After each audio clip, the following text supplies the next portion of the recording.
So good morning. Good morning, everybody. My name is Jakub Janda. I'm Director of European Values Center for Security Policy.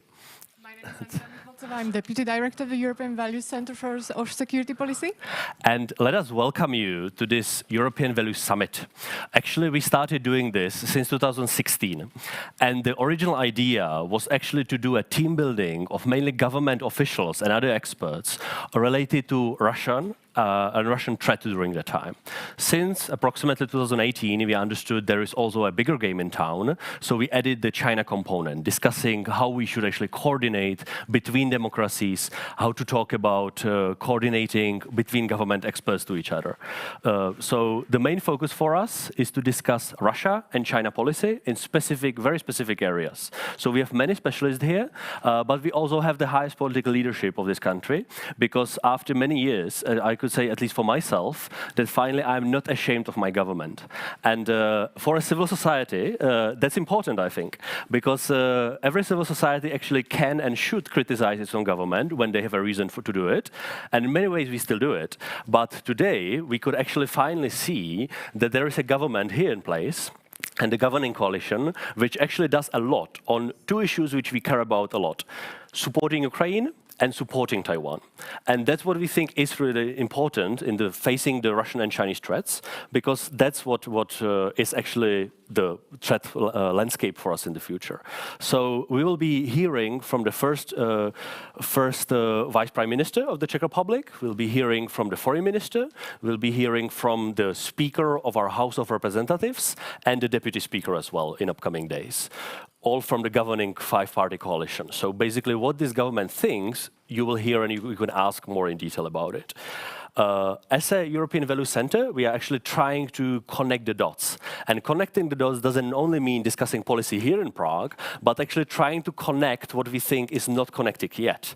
And we are currently the only think tank in the world which actually has active operations inside Taiwan and inside Ukraine at the same time. So what we are trying to do is to actually connect the right people, the right experts and government officials in the future between Taiwan and between Ukraine, because we think it's strategically important for facing Russia and China in the future. So I will just finish up by saying that we believe this year, 2022, actually is more like a mirror. It shows how individuals, how institutions, how nations and countries actually act when there is a major war, when there is a huge crisis, likely, at least for me, is the biggest crisis I have seen in my life. And I think this year actually shows who we really are, as individuals, as institutions, as our countries. Whether countries stand up and they actually do support those who are attacked, like Ukraine, or those who are pressured, like Taiwan, or whether countries are so corrupted, basically, that they fail. They fail to respond, they fail to help, and this is what we need to discuss here in the upcoming days as well. Because it's good to say, okay, we are doing everything fine, but this forum is also, because a big part of it is under Chatham House rules, so we could discuss very freely later on. And we believe that there needs to be a common pressure to each other, because as in every family, you need to discuss the tough issues, otherwise you are not going to get out of them. So we'll be discussing what's bad here as well, within our transatlantic family, including all of our friends from the Indo-Pacific. Many of them are here today as well. So, Andrea. I would like to thank to our partners as well, which is Wilfried Martens Center for European Studies, Friedrich Neumann Foundation, DT Institute, representation of the European Commission in the Czech Republic, the Government Office, the Czech EU Presidency. Swedish Embassy in Prague as well as Ministry of Foreign Affairs in the Czech Republic, Ministry of Foreign Affairs of Republic of China, Taiwan, and Taiwan Foundation for Democracy. During this summit, we will talk about threat assessment, cross topics from Russian and Chinese malign influence. We will talk also about Ukraine and post-war reconstruction.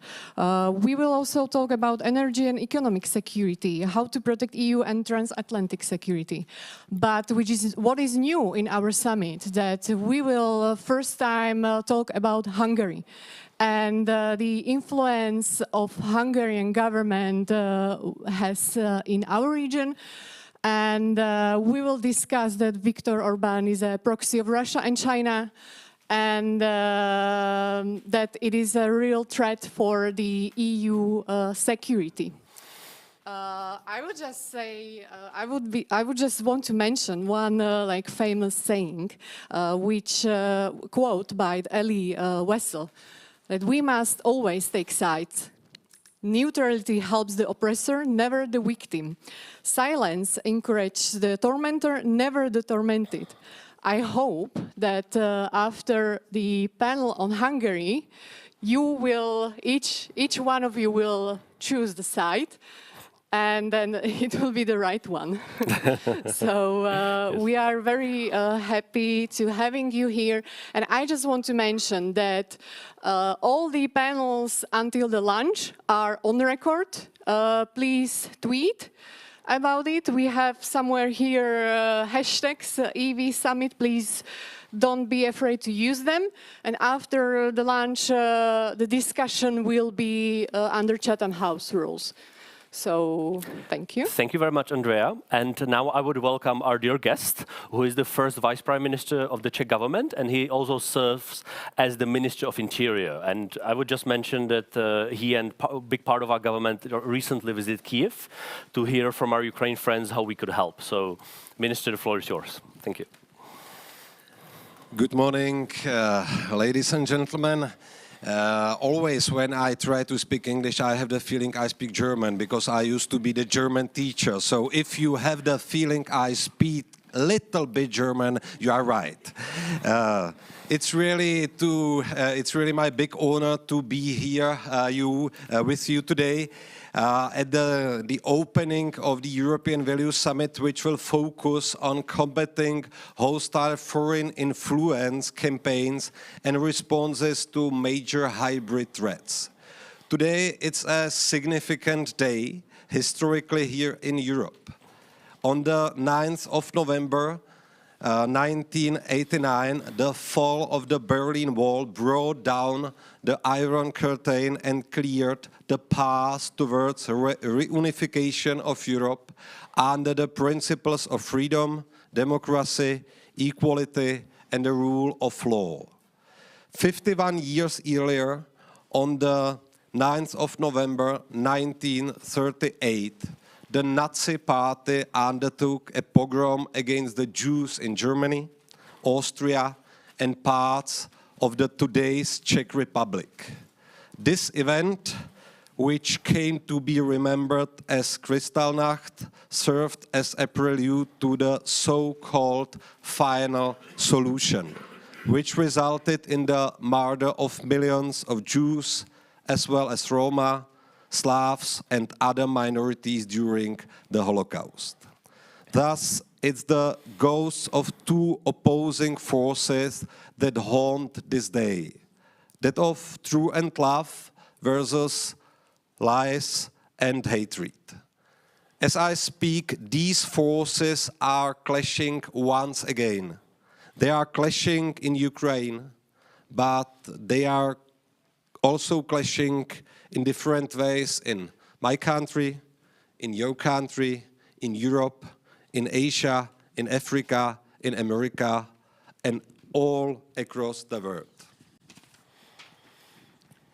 In November 1989, a few days after the Berlin Wall fell down and communist regimes in Central and Eastern Europe began toppling like dominoes, Václav Havel, standing on the balcony of a building on Wenceslav Square here in Prague, said the following words. Pravda a láska musí zvítězit nad lží a nenávistí. Truth and love must prevail lies and hatred. Notice one keyword, must. For many years we have interpreted this word in the passive sense. Must as in surely will, of course it will, just wait and see and it will. Only in recent years I have to admit, much more slowly at the political level than at the expert level, we have come to the sobering realization that must is a call to action. in this sense, must means we have to ensure that it will, or if we don't take care, it won't. It turns out that democracy, in order to thrive like anything else, needs to be resilient from within and defended from without. Why is it relevant to talk about this today? I can see two reasons. The first reason is that we seem to be sliding back towards 1938. Anti-Semitism is on the rise, hate speech is rampant, authoritarism is thriving, and most tragically, there is a war in Europe, with all the destruction and suffering that war brings. The second reason is that today, as opposed to 1989, we know what we stand to lose if we slide back towards 1938. And that is why there is resolve and courage and determination to give our all to preserve democracy and freedom. Our support from Ukraine is not just a mark of how much we support one nation in its fight against an aggressor. It's a testament to how much we are willing to give and give up in order for truth and love prevail lies and hatred. Little bit water. But I'm proud to be here, and thank you, Jakub, that you have mentioned it. I'm proud to be here as Vice Prime Minister of a government that is not afraid to take a stand in the name of democracy. From day one,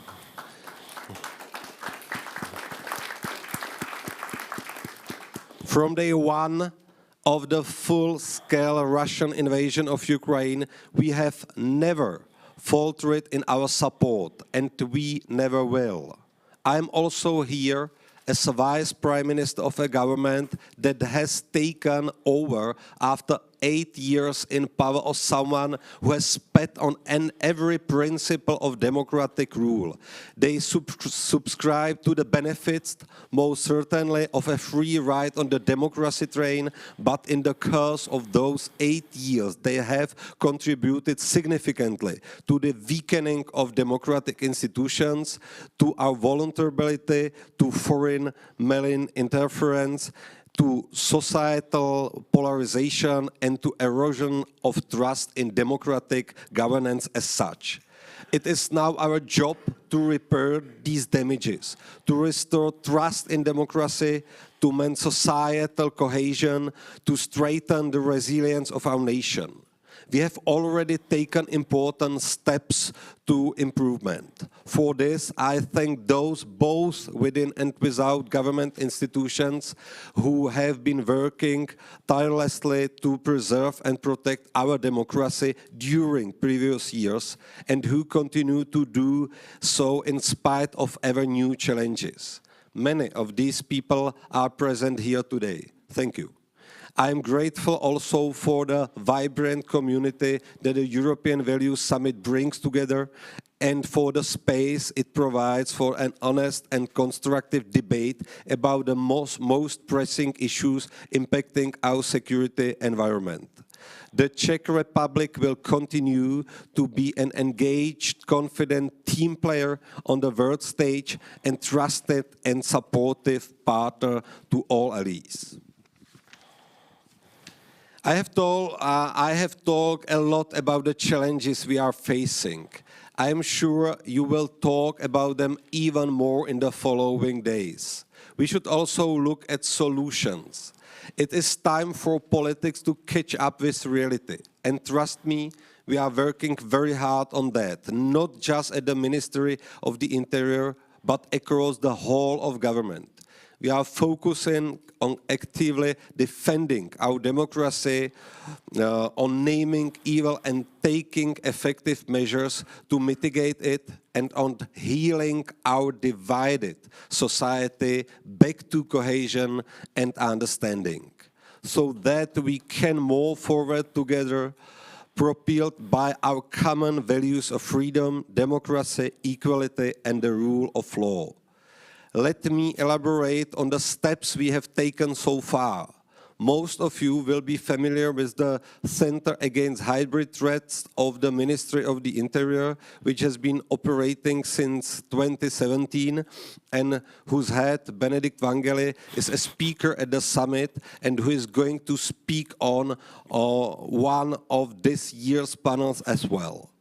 The work of this unit is invaluable. One of its most recent achievements is the publication of Counter-Interference Manual for the academic sector, which provides a practical guide for universities to help build their resilience against foreign malign interference without prejudice to academic freedoms. Earlier this year, the Center drafted a document decided to analyzing the preparedness of the Czech Republic to face a large-scale disinformation wave. Based on the analysis, the Office of Government is currently drafting a set of practical measures intended to strengthen our preparedness to tackle large-scale disinformation attacks. These measures will include increasing capabilities to monitor, to analyze disinformation, and to deploy strategic communication to mitigate its effects, to strengthen media literacy, to support the work of non-governmental organizations, to demonetize disinformation outlets, and others.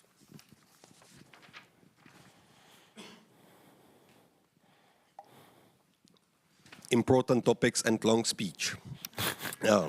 Furthermore, the Ministry of the Interior is in the process of drafting a legislative proposal to mitigate the spread of disinformation online, posing a threat to national security. This is intended as a measure of last resort in case of acute need to control foreign malign propaganda, such as we witnessed it in the late February after Russia's full-scale invasion of Ukraine.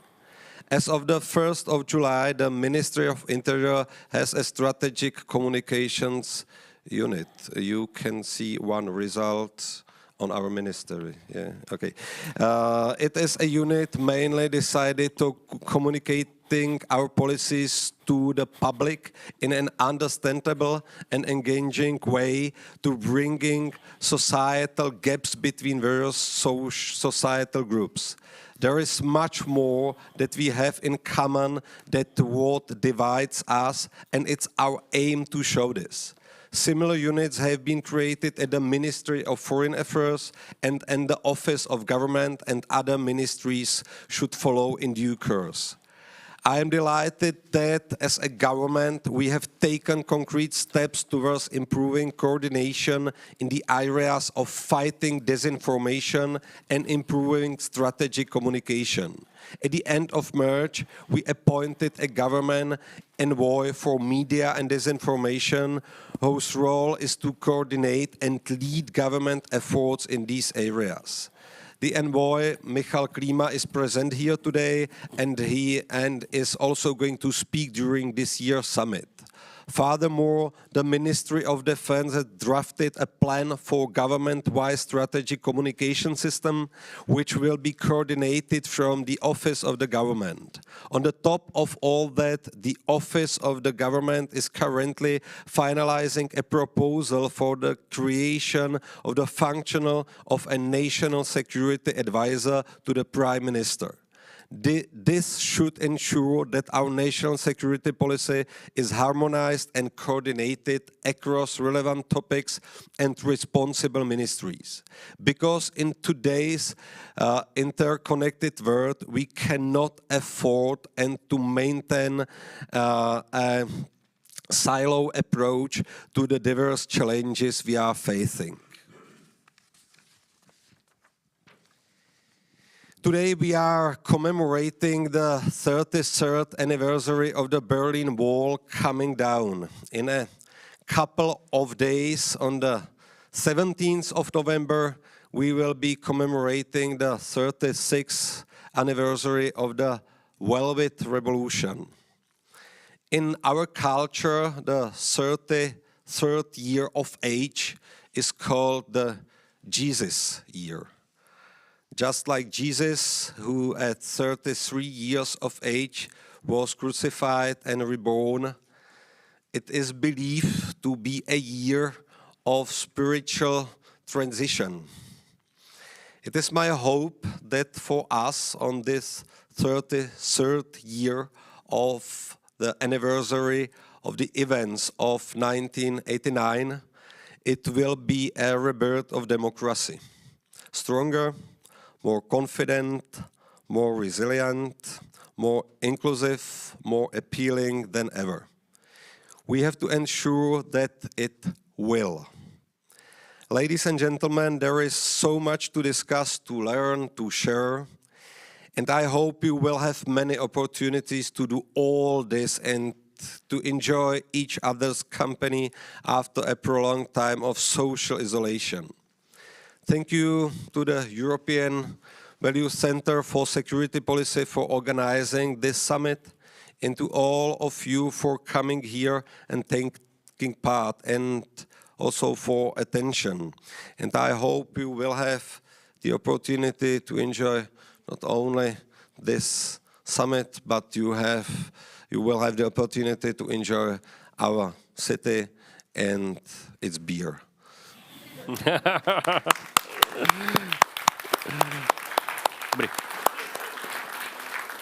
Okay.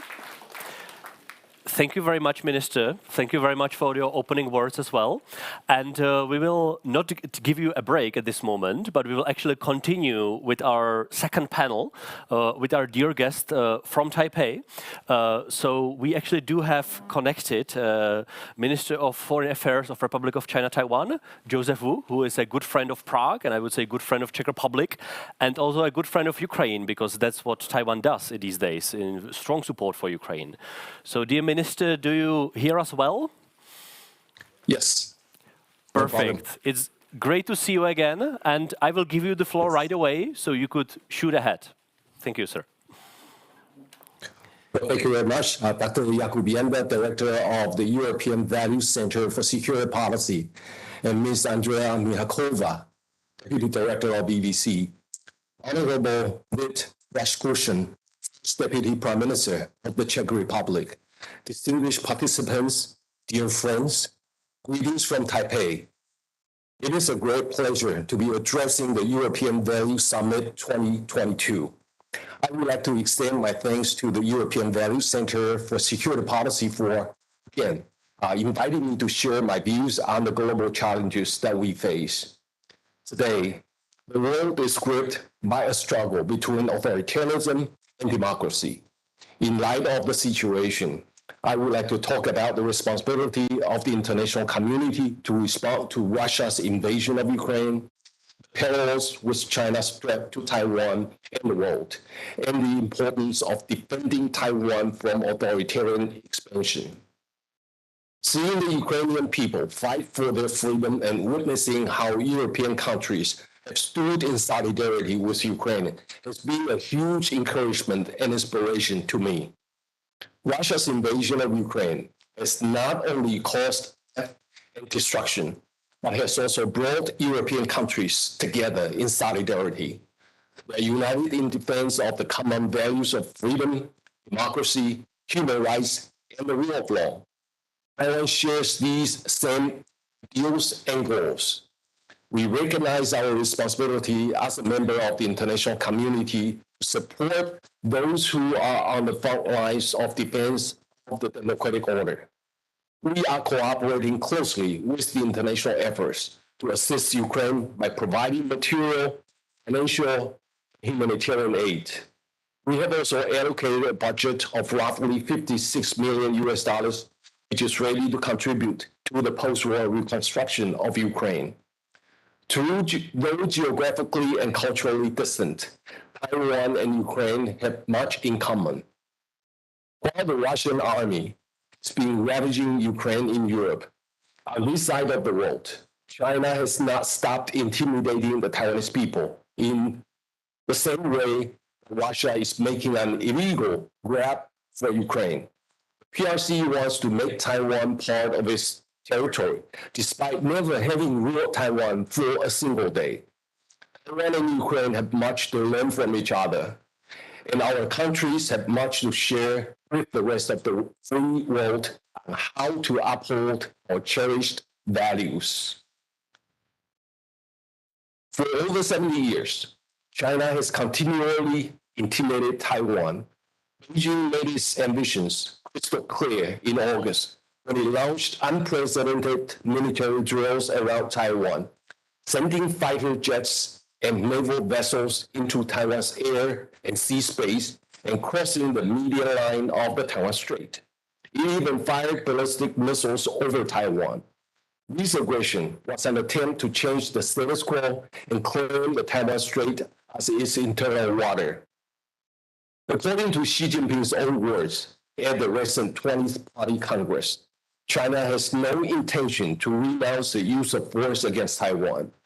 But China's ambition did not stop at Taiwan. Amendments of the CCP Constitution to support the Global Security Initiative and Global Development Initiative point to China's intention to impose its influence on the whole world. Beijing has a well-planned strategy that extends from the East China Sea, the Taiwan Strait, the South China Sea, to the Pacific and the Indian Oceans. Step by step, it aims to go beyond the first island chain and consolidate an exclusive sphere of influence in the region. In April, China signed a security cooperation agreement with Solomon Islands. The deal may allow China to build infrastructure for its vessels or make stores in Solomon Islands ports. Under the Belt and Road Initiative, PLA forces can potentially station across the entire Indo-Pacific region, from Kiribati to Djibouti. The Chinese Navy constantly shadows Australian warships conducting routine patrols in international waters, which intimidates other countries from exercising their legal rights according to international law. China is flexing its muscles in the Indo-Pacific and seeking to extend its influence across the globe. I want to stress that China may try to claim that Taiwan is part of its territory.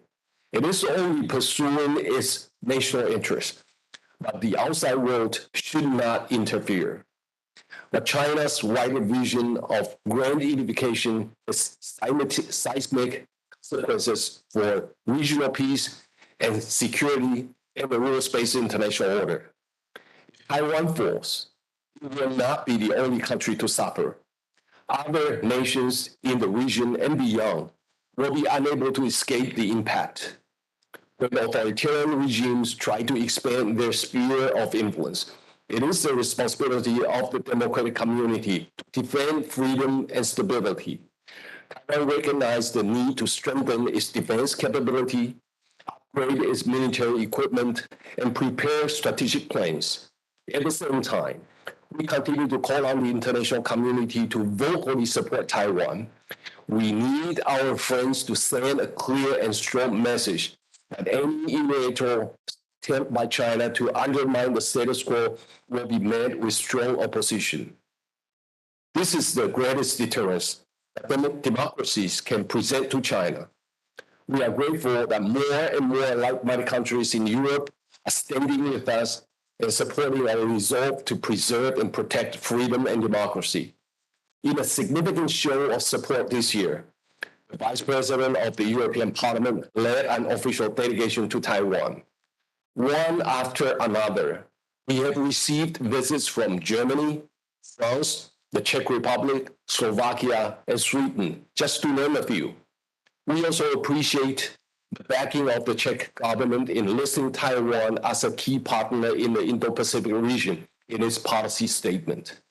I would like to thank the EVC and other Czech civil society organizations and think tanks for continuing to invite me to speak at public events. It is worth restating that allowing Taiwan foreign minister to take part in public events is no easy matter. I'm heartened to see sectors of the Czech society resisting tangible and intangible pressure from China. I must say again, the Czech Republic is a courageous moral giant. My friends, authoritarianism spreads somewhere. Freedom and democracy suffer everywhere. To deter the dictators, we need to work together in solidarity. United by our common values and beliefs, I'm confident that we will prevail. We must push back against expansionism, defend democracy, and uphold standards that we all share and love. Thank you very much.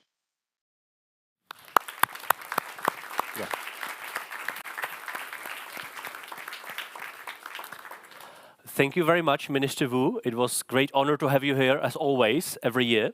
And we'll be looking forward to have you once again.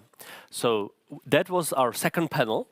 And let me actually move on right away to our third panel, which will be very lively, I hope, because we are actually almost welcoming our Foreign Minister of Czech Republic, Jan Lipavský, who will share approximately 1 hour with us, which means that we have enough time to squeeze him for information, for answers, because that's something what I think many of you want.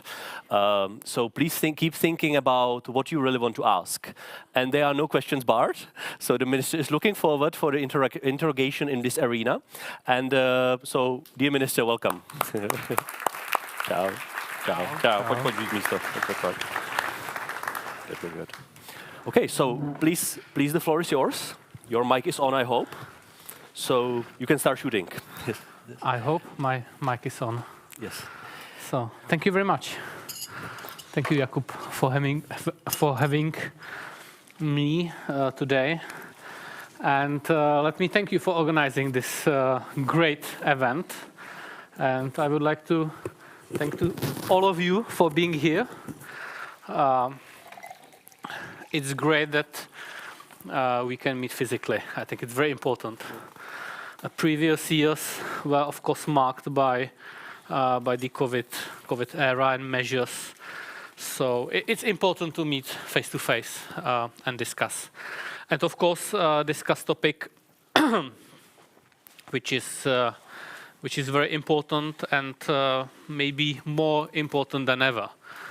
Speaking about resilience in a divided world.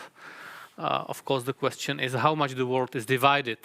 But sadly, we are witnessing that the globalization as a process is taking a different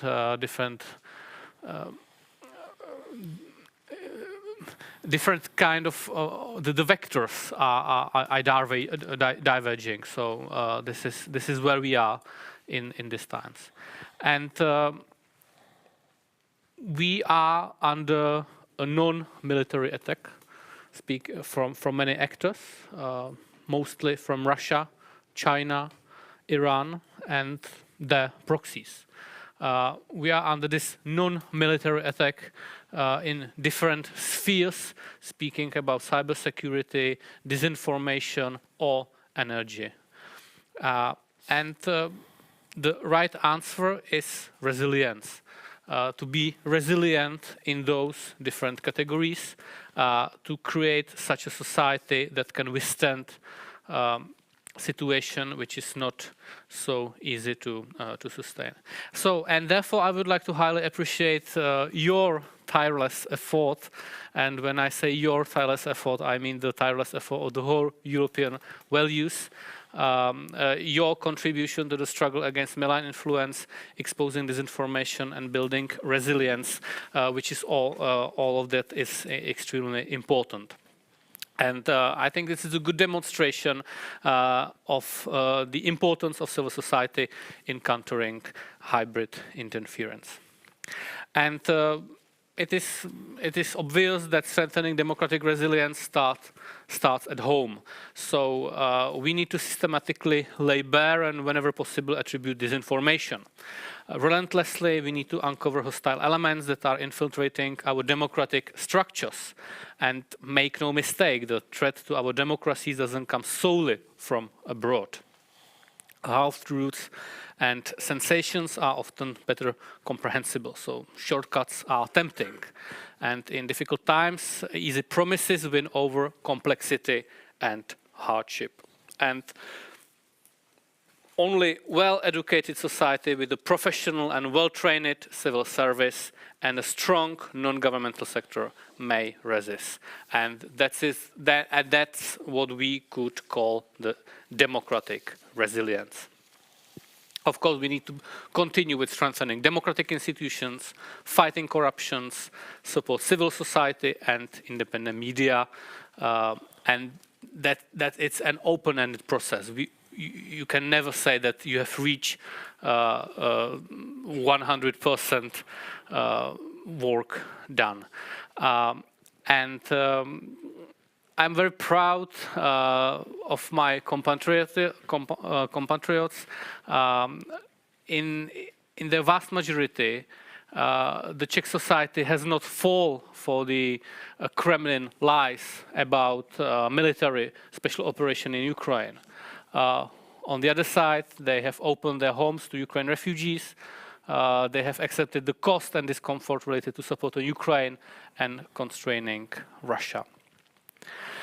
Speaking about military and defense, the strengthening of NATO eastern flank is currently the best mean to keep Russia physically out of our territories.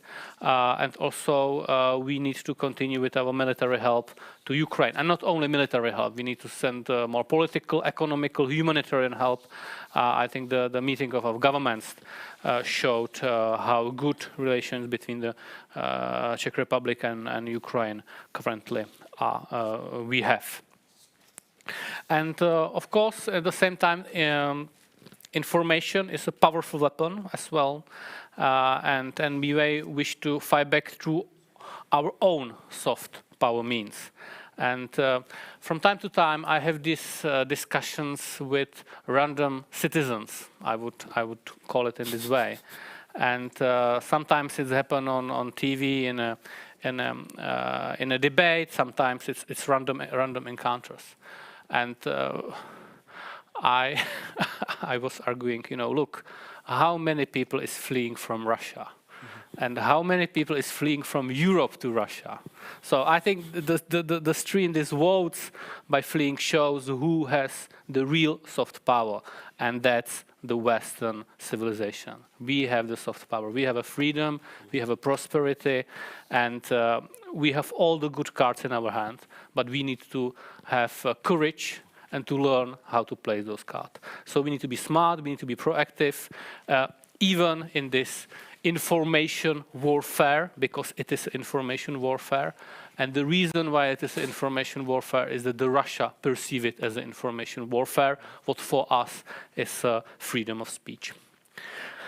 So we need to be active and we need to be clever. And of course, one of the answers is strategic communication. For example, the US strategic communication before the invasion was key for the right answer of, let's say, easily West to the whole situation.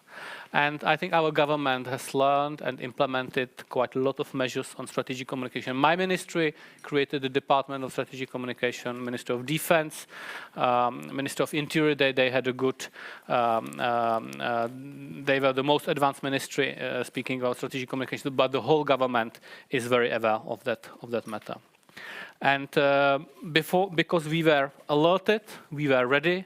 And for example, the Putin escalating speech, he has many escalating speeches, didn't break our ranks, and we are even now facing Russian threats of using weapons of mass destruction, but still we are not yielding to that, and we know our game, and as I said, we have those cars.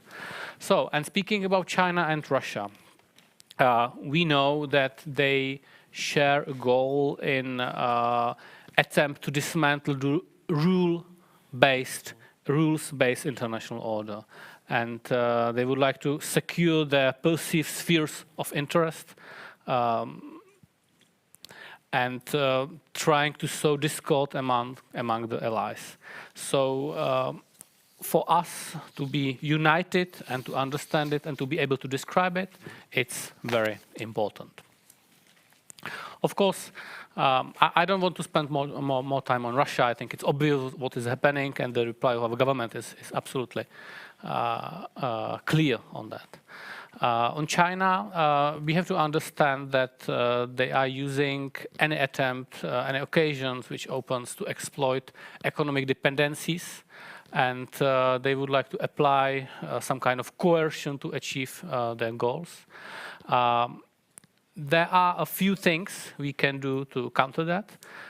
First of all, we need to enforce rules and principles of the effective multilateralism.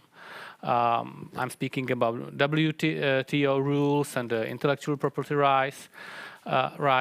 We should create a competitive free trade agreements networks to counterbalance China as the EU, and we need to have a better control of flows of finances, goods, and natural resources of strategic nature, basically where it is important for us. And I think there's a big task for Europe, especially in Africa, to do much more on both on China and Russia. And to have a proper strategy to limit the influence of China over third countries. And maybe not only Africa, South America is also a good example, where China is always one of the three most biggest trade partner for all of those countries. I think we are in a position when the Russian invasion of Ukraine has led to unprecedented unity of the Western democracies and strengthened the triangle of the EU, NATO, and US cooperation. So we are in a good position to design such strategies and start to implement them. And of course, we need as much as possible like-minded partners, and especially I'm now speaking about the Indo-Pacific region. I see those partnerships in many countries, in many democratic societies there, and I think that what the Czech government is actively doing. So that would be for my opening remarks. Thank you very much. Thank you. It's a good start. And I think we now will have time to interrogate you for more questions. I will start with two of mine, but I would ask the audience, all of our friends here, to think about what they would like to ask, and then we'll have enough time for that. So my first question would be, you and the leadership of the Czech government actually visited Kiev last week, and you had a lot of in-depth discussions with your counterparts. So could you share with us here what you think are the important next steps which should be done in support of Ukraine defense? So those were in-depth discussions, and mostly those were friendly discussions, very friendly and naturally friendly. I would like to say that we need to continue. That's easy said. It's much harder to be done. But I'm always saying that nevertheless, what the street thinks or what the public mood is, the responsible government needs to take care of security of the Czech Republic. And that means to take care of our security, to understand what is necessary to be done, that the war in Europe ends as soon as possible under the conditions which are good for us. That means that Ukraine will be able to protect its territorial sovereignty and territorial integrity and sovereignty, and that Russia won't be able to continue with their colonialistic, imperialistic policies, grasping, Baltics and Moldova and Poland and Belarus and maybe Czechia. And we were for 40 years under Moscow grasp. So we need to continue. We need to continue with sending military help. The Czech Republic is important military contributor to Ukraine, not only by what the government gives from our supplies, but by the fact that we have a quite strong military industry, which is providing its services to Ukraine, and we don't speak about details, but many of that is public on media, because those weapons appear on fronts, and they do win battles, and they do bring more Ukraine security. We are a very constructive partner in international sphere when we, let's say, lobby for policies which are, for example, trying to bring Russian leadership to accountability. So I'm calling for to have a special tribunal on a crime of aggression. If I may ask, how is that going? You love it, so how is it going? That's a good question. It's to have such a tribunal, we need to win political support from many countries in the world, and the debate is constantly moving. There's a lot of work in progress. We need to find a proper way how to do it. So the Czech Republic is a proud member of the core group, which works on that. And you know, we very often think that the EU is weak, or that the EU is not doing enough. Of course, always you can do more. But there's 9 sanction packages. There is a current macrofinancial help. There's a future macrofinancial help to Ukraine, which is now in a process of discussions, and it will be part of the Council conclusions at some point. So this is the platform which has the power to help Ukraine. So the Czech Republic is doing its work here. Thank you. My second question would go on the Indo-Pacific region, as you mentioned. Yes. So, you know what we try to do as EVC, we try to push for Czech-Taiwan cooperation. So my question would be, if you could describe in your words, how do you see the Czech government's policy towards Taiwan? Because there is some of it is already written in the government documents as well, the need for more cooperation as well. That's the official public policy part of it. But I would maybe ask if you could elaborate what you see is the Czech policy, or what might be one in the future? Anything what you would be willing to share? So I think there's no secret in the Czech-Taiwanese relationship. And we are striving for the best possible relationship we could have. And I think this is underlined by the intensity of contacts on all possible and thinkable level. So we have a lot of delegations discussing specific issues. My deputy will travel to Taiwan soon. There's a lot of contacts in the sphere of science and very strong economic cooperation. So the Taiwan is very important investor in Czechia, a creator of jobs with higher added value. So, and this is basically what is very important, and we continue in this. All right. And we have it also in our governmental platform. Mentioned that we want to be cooperating actively with all democracies. I think in the Pacific region, including Taiwan. I think Czech Republic and Lithuania are currently the only 2 European governments which are mentioning Taiwan by name in their government manifestos, actually. So that's where you stand. Good. We'll have more time for questions. So maybe I will now open it to our audience. I see maybe first one there, second one here. So maybe I will give the mic. And please, could you just briefly introduce yourself and put a question there? Okay, so there one. So sorry. Yes.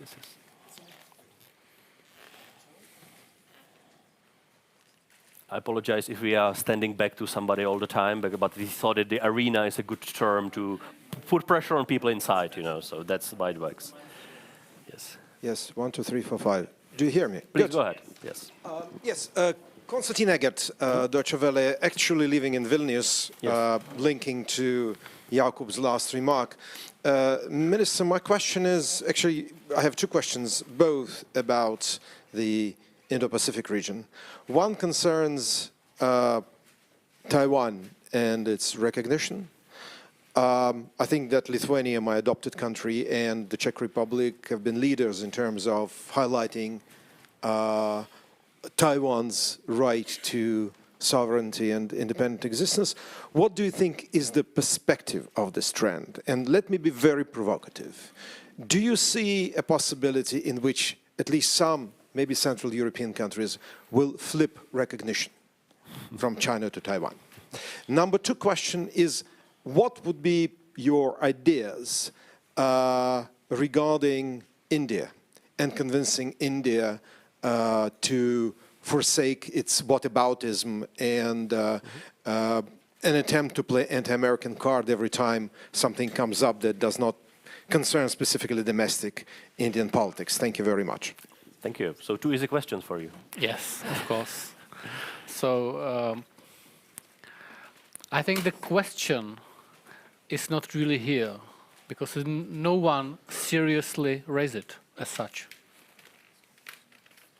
So that's the answer. We'll keep pressing, so that's fine.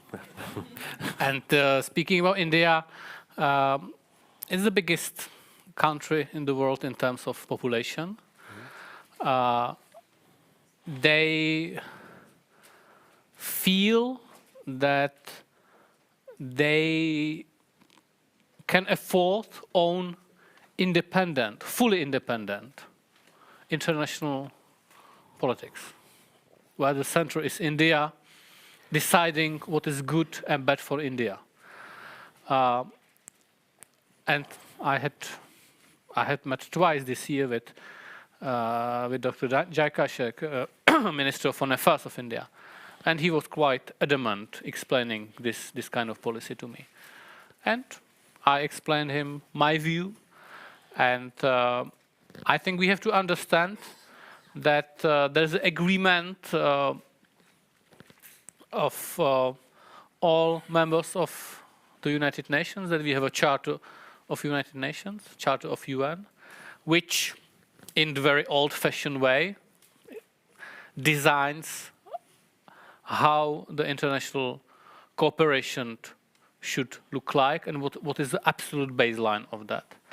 And I'm explaining to my Indian colleague that this is what we need to try to protect, because this is what we have agreed many years ago, and that the borders shouldn't be changed by force. And then you have the multilateral order, which is something where we are still able to agree that the rules should be obliged, but modalities are for discussions, and this is a reality. So we need to be very careful on the other side how we approach with such countries, and that even that kind of carefulness is even relevant for China. And even though we consider and describe China in many fields as a security threat and possible security threat, on the other side we have a very strong business relationship and trade relationship with China. And there are areas such field of cooperation on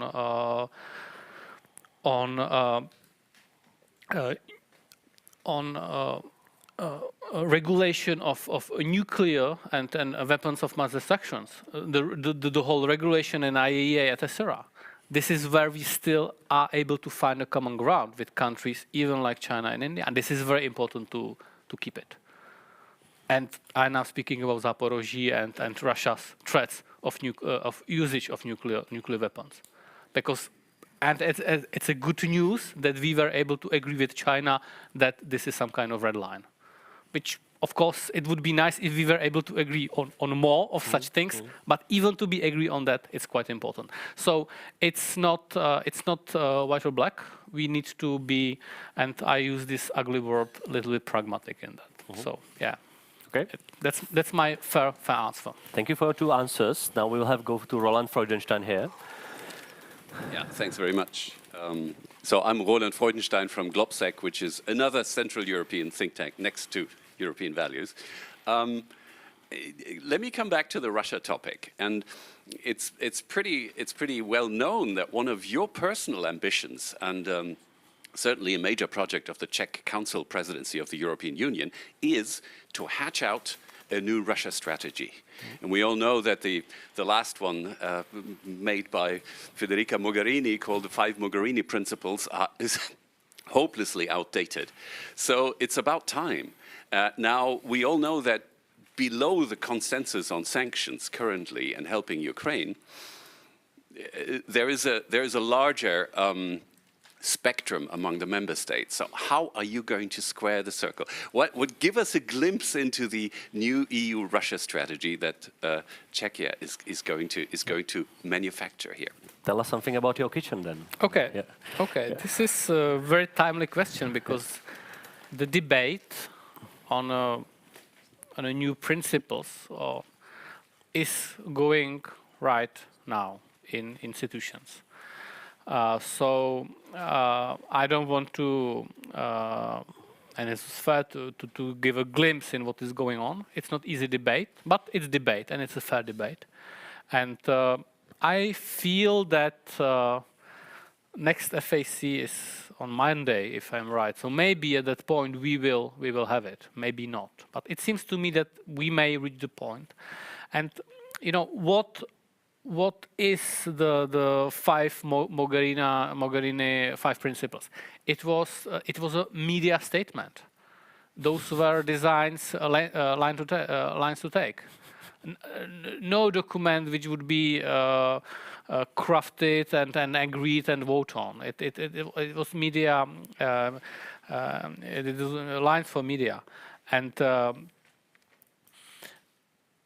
we have to understand that the current situation is absolutely different, and there is no member of the EU which would now seriously would want to design some kind of easy policy on Russia. So even those drafts I have seen of those news principles, and we initiated in the beginning of summer this kind of discussion with our non-paper, and then many other non-papers followed, will be, of course, hawks. Maybe will criticize it because, of course, some things won't be there. But in the end of the day, it will be good guiding principles for the EU and the EU countries how to approach Russia. So hopefully, I would like to see in a few days to have it out. Maybe it won't be possible because we have to find agreement even on those LTTs to find agreement. But I would like to see that, and we play very very active role in that. On the other side, we have the Czech Presidency, so we need to, in the end of at the end of the day, to play more moderate role. But it seems to me that we might be pretty close, and it won't definitely be bad. And would that happen, it will be one of our successes of the Czech Presidency. We have time. We have another question. One here and one here, right? So please, if I may ask, and the third one there. Yes. Please. Thank you. My name is Martin Jirušek. I'm from Masaryk University. I focus on geopolitics and energy security, so my question is focused on that. What we are facing now is clearly also an energy crisis caused by Russian meddling with the supplies. So my question is, do you think that there's a possibility that the EU members will come to terms and agree on external energy policy, joint external energy policy, and would you be in favor of such a solution? Because obviously we have the market, but the market doesn't have the means to tackle what's happening around the market and the inputs to the market. So what's your take on this, and would you be in favor of the joint approach? Thank you. Yeah. Okay, I would rephrase your question. The words that Russian meddling caused the energy crisis, I would say that Russia wages a hybrid energy war against Europe, right? And it has started 1 year back at this time when they limited on purpose deliveries of gas to Europe, caused a spike in gas energy prices, and then it this is a fault which was created by wrong energy policies, unbundling and etc. here in Europe, and we need to repair it. I think the Commission at some point will be able to do so. During our presidency, we have so many energy councils, and I think we have a good leadership in those, and then we are slowly moving ahead. I don't know, and it's hard for me to predict if the European Union will be able to design something which we could honestly call energy policy as such. But we have a lot of policies which influence energy market and energy sector as such. For example, Green Deal, and it is a real serious struggle to lower emissions of CO2. Now, this week, COP27 is taking place in Egypt. And Europe needs to be leader in this kind of initiative. But on the other side, we need to have a serious plan how to achieve it. And that's something where we have some homeworks to do. And combination of a Green Deal and Putin's hybrid energy warfare created such a toxic mix in which we currently are. But on the other side, I'm sure that Europe will go through it. We will manage it. We will do it. We will do it. We will overcome those difficulties. And we have social measures. We have market measures, and we need some regulatory policies. My vision would be that energy market, at least when speaking about households, won't be more regulated, and that energy commodities would be more perceived as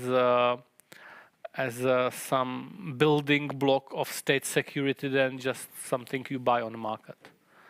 Because if you not provide heating and electricity and other energies for households, schools and hospitals and public institutions, then you risk that the society fall apart. Which we now try to avert, and that's what the Putin is trying to create here, and he won't be successful.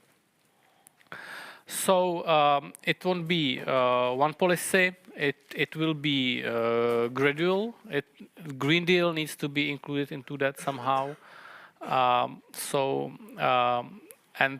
We have, we as a Western civilization society, we have the power of creativity. That's our benefit, and that will bring the right solution. So, but we need to withstand it. Thank you. We have second question here, and the third one over there, and fourth one over there. So please, here, if I may start. Please. Thank you so much. My name is Kristina Rybachok. I'm from Ukraine Information Defense Hub at the European Values.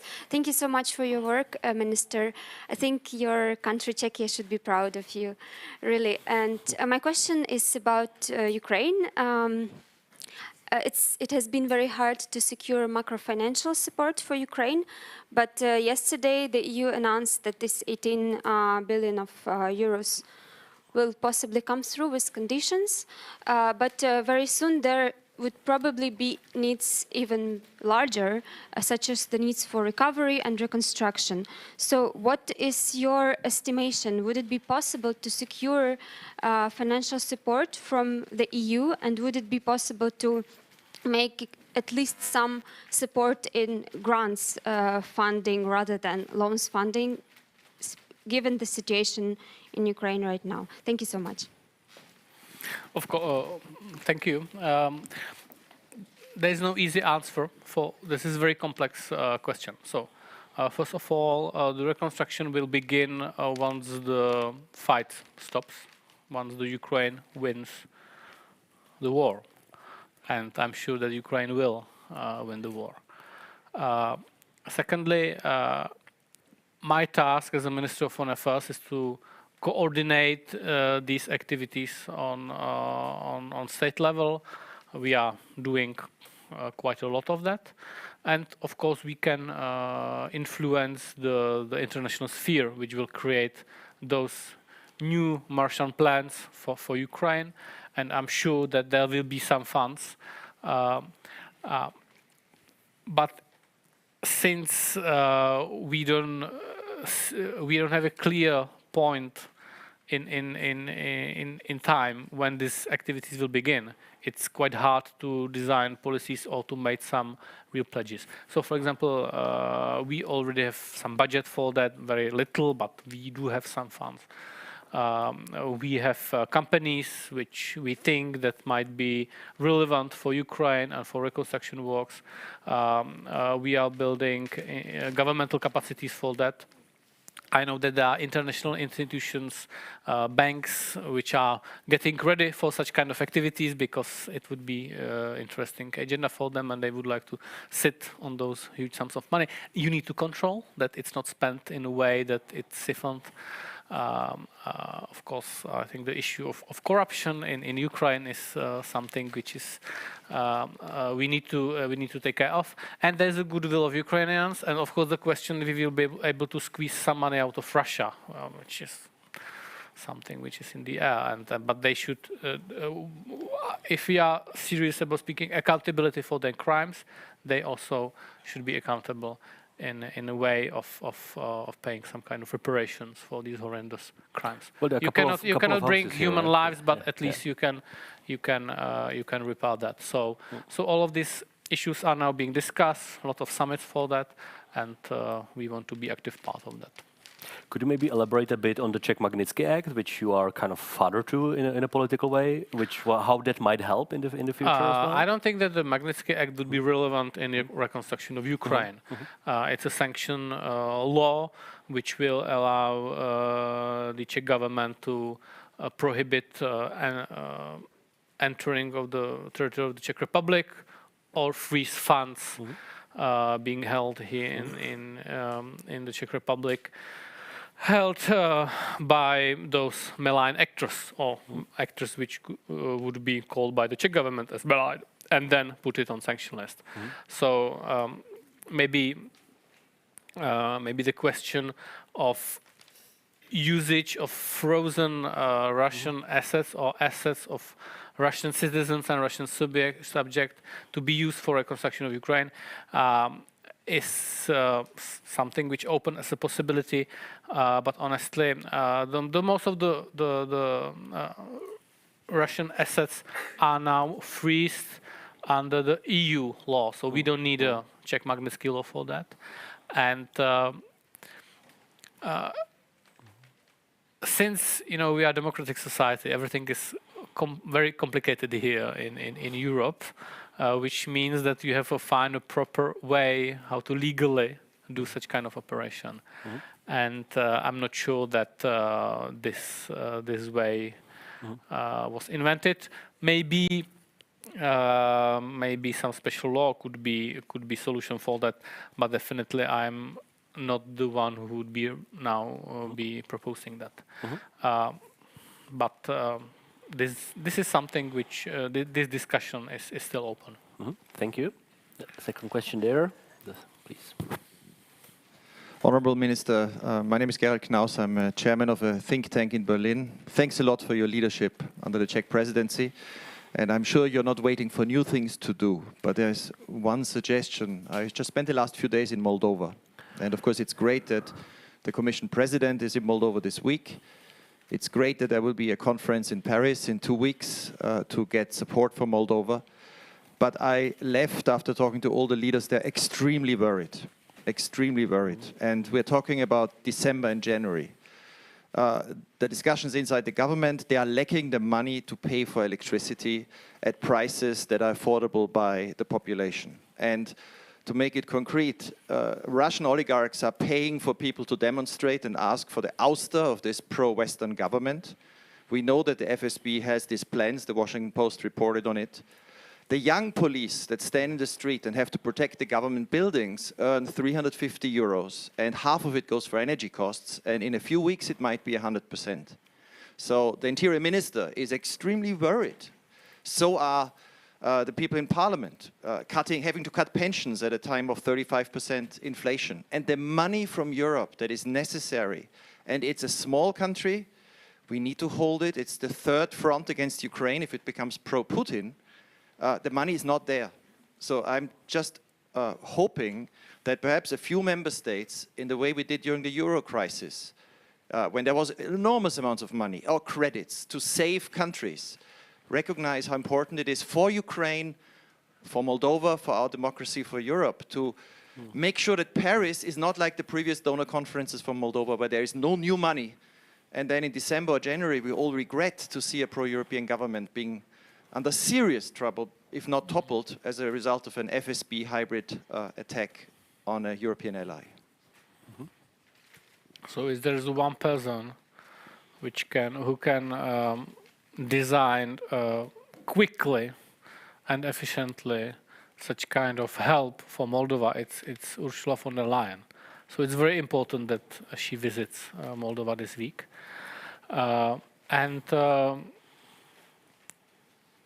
We give full political support to such kind of help, which I hope will be designed. We are calling for that.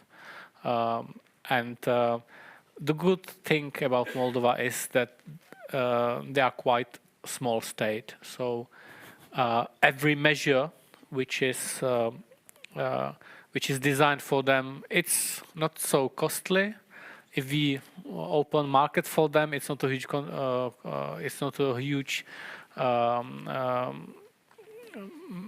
thing, basically.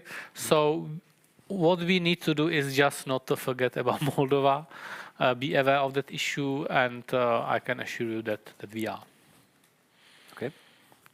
We have a next question here, please, and then we go to Sir, and there we go. Okay. So please, no, sorry, here, please, Teresa. Hello, Minister. My name is Teresa Novotná. I'm Czech, but I'm based at Free University of Berlin. And so if I made two questions, one would go to my place of work, and that is Germany, where the public discourse about support for Ukraine is quite different than here in the Czech Republic. There's lots of discussions about, should we start negotiating with Mr. Putin? Should we perhaps, think what territories Ukraine may give up? And it's not just at the fringes of the public discourse. It is a mainstream discourse in, public media and politicians as well. And if I am the one who says, well, we should, do as much as possible for Ukraine, then I am accused of being a Kriegstreiber, warmonger, right? So what would you advise possibly me or, others who are, more along the line of the Czech government, how to tackle this discourse, especially in such a huge and important country as Germany is? And if I may add one question about Indo-Pacific, which is actually my focus of my research.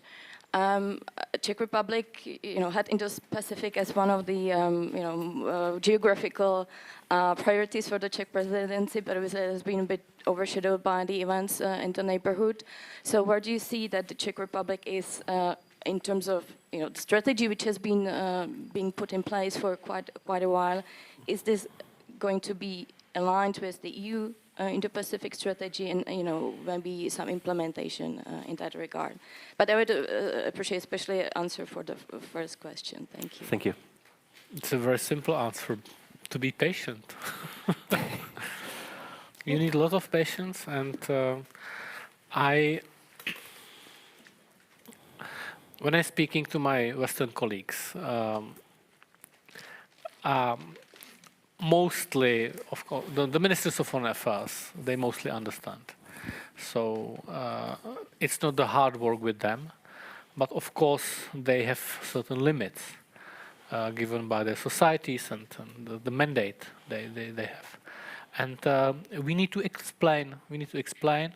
We need to be speaking. We need to speak about rules-based order. So I would start with the Charter of UN, as I already said. I would be quite adamant in a way that the brute force It's not something we should tolerate. It's a matter of principle. And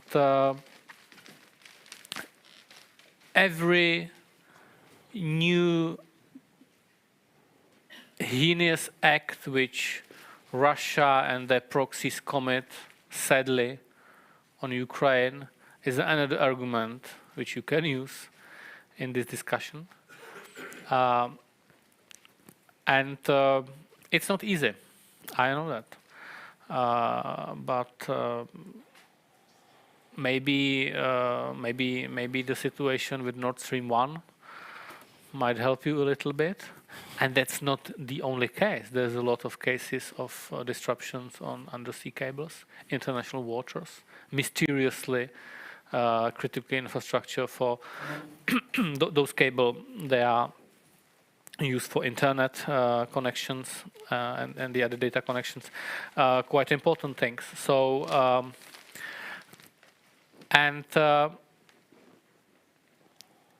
Ukrainians made a choice, and I understand that in Germany, for example, part of the society may have a feeling that they are not bound by the fact that the Ukrainians made a choice, that they want to be a democratic society, part of the democratic world. But maybe they could understand the fact that they don't want to be part of the Moscow Empire.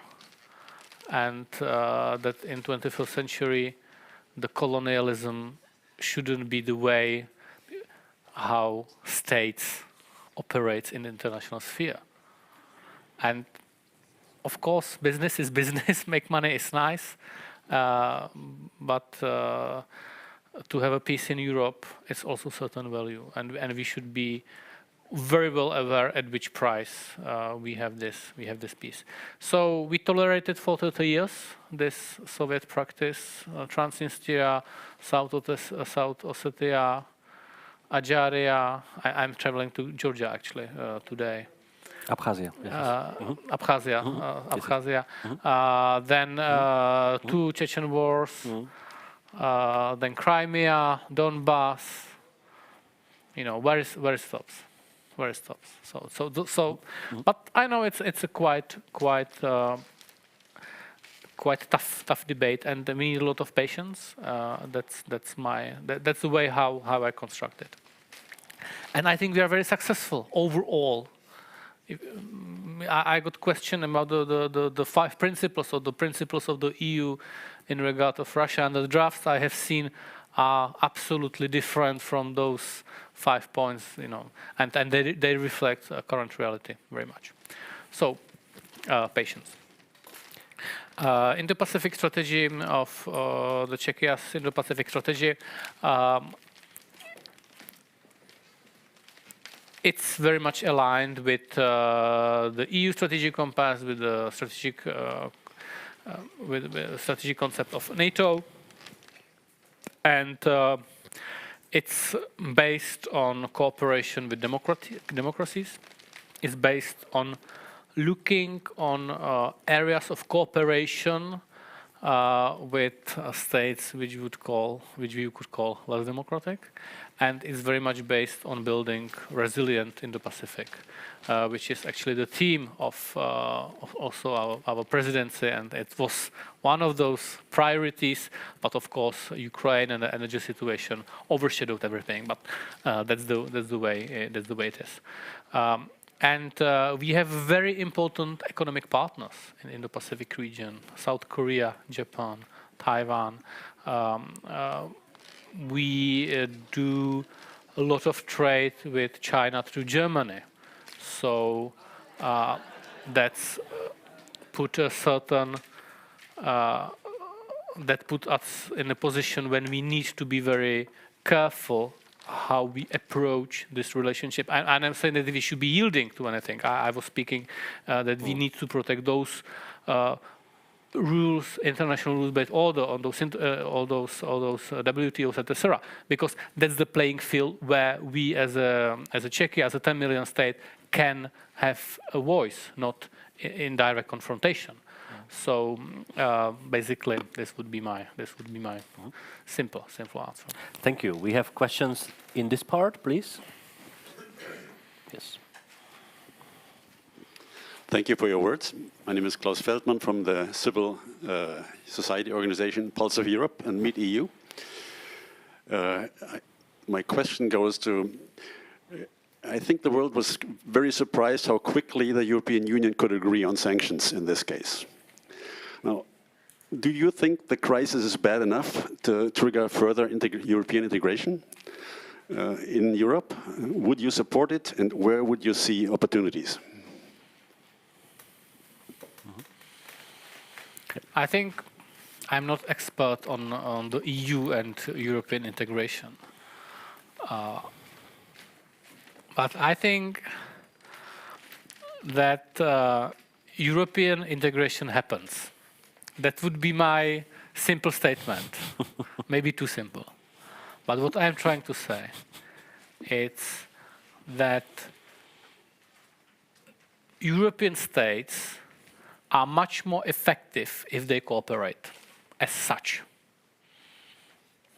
And it's a statement which is valid for centuries, not for the existence of the EU or European communities. So there's a problem. We are looking for a solution. We try to do it state by state, unilaterally. And at some point, we are able to find a common solution. And I don't think that we are much successful when we try to design the path for European integration. Because you create vision which is fulfilled like this. And then you are said that you don't have this huge European building, but you achieved some little. And then we have a very successful cooperation in many areas which were not designed, it just happened. And I think this is the example of cooperation in terms of energies. So now we are discussing the common procurement for gas, for example. Maybe we will be successful in that, maybe not. We do have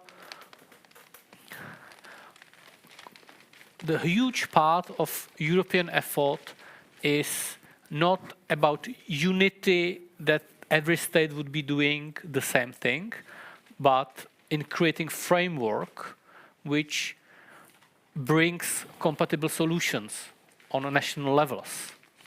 I would simply call it regulation, which is exactly what is happening now in the energy market. It's mostly about trade, what you can do on market, what not, etc.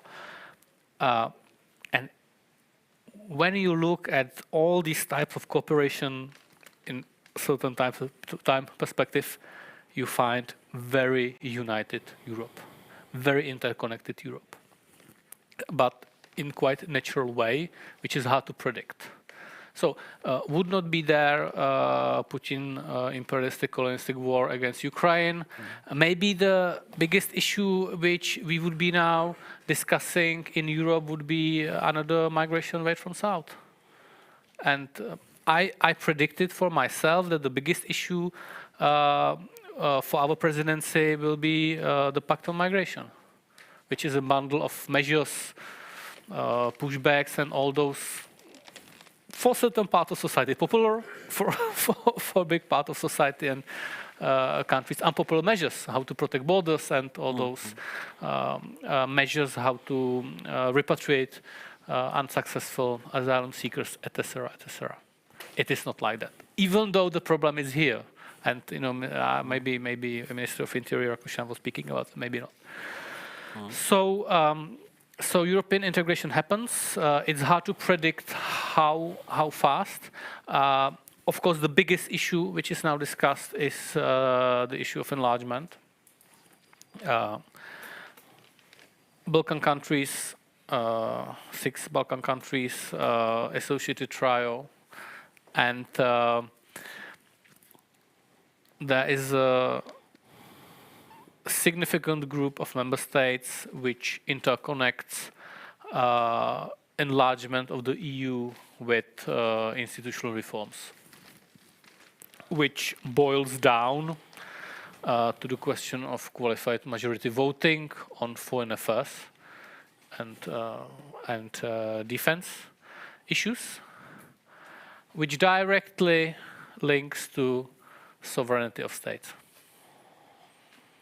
So it's not easy question. I don't have a proper answer for that. But definitely I am calling for as strong as possible political alignment with those candidate countries. I think those countries need not to just fulfill criteria on regulation of agriculture products, to be closing those technical chapters. But first and foremost, they need to be politically aligned. Is Serbia politically aligned with the EU foreign and common and defense and foreign policy? I'm not so sure. And we have another examples. So on the other side, they are, and the whole Balkan is surrounded by the EU, and Ukraine is fighting life and death for to be part of Europe, Western civilization, to be part of our society, to be member of NATO and the EU. So I would say they are politically aligned, even though they definitely not fulfill those criteria, because they will need to do a lot of reforms, and they are doing them, and because for them it's a matter of life and death. So maybe and my vision for that is that if those countries are more politically aligned with us, then the pressure on institutional change will be less intensive, and that might be maybe the solution for the whole thing. So we have internal integration you ask for, and then we have enlargement, but it is some kind of this process too. So very complex matter. Okay, we have about 2 minutes to go, so I will, and then you need to catch a flight to Georgia. So I really need to ask the last question, if I may. Yes. And that's maybe the toughest one. And I know that you are actually you are the EU presidency. You are actually the moderating voice. So there are all the good reasons why not to answer the question. But how do you feel about what Hungary does in the last 7-8 months? And I could describe it in much more detail. Everybody knows what we mean. But what would be your answer? What's your feeling about what you see Hungary doing? And I know at the end they agree on some things, but the process, how do you feel about that? It's not easy question. Yep.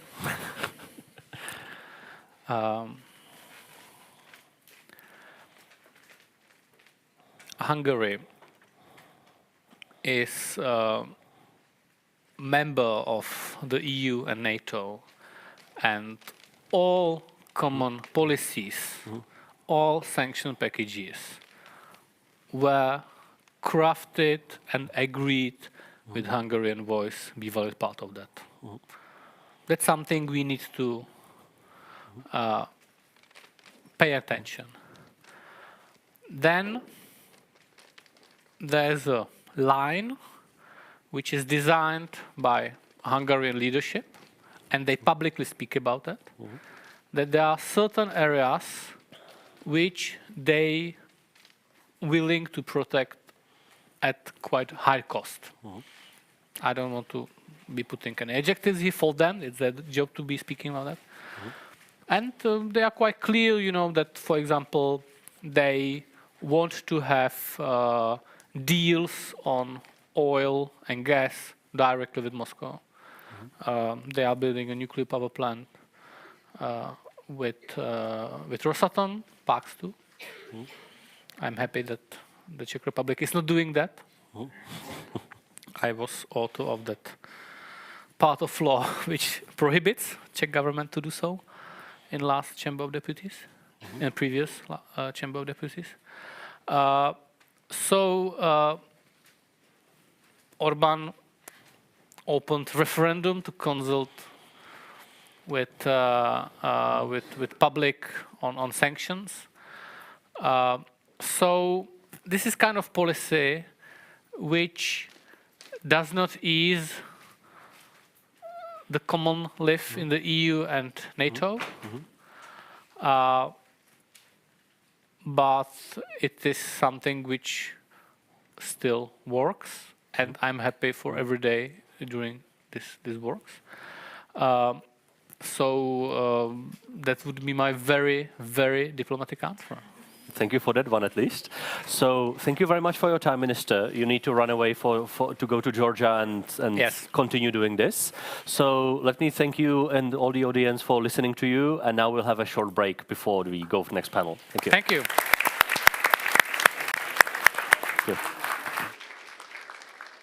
And before everyone leaves, just give me 1 more minute. I would like to invite you to our side session, which is on the first floor, which is on Czech-German cooperation within the perception on Ukraine. So please feel free to go to the first floor. My colleagues will guide you there. And for the rest of you, also on the first floor, there are refreshments, and we will have 20 minutes break. We will start after that. Thank you.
Můžete odložit, ano.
Okay, good morning, good late morning to all of you again.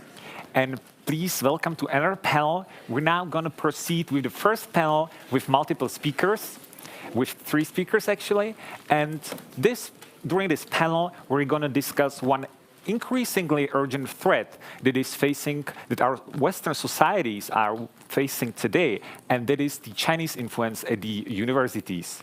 So the official name of this panel is examining the state of the Chinese interference at Western universities and tailoring our defense mechanisms against it. In other words, we would like to focus on how China today exploits the numerous cooperation deals and cooperation programs between Western and Chinese universities and their research programs and research institutions. My name is David Plášek. I'm an analyst of the EVC. I focus on East Asia, and I will be moderating this event.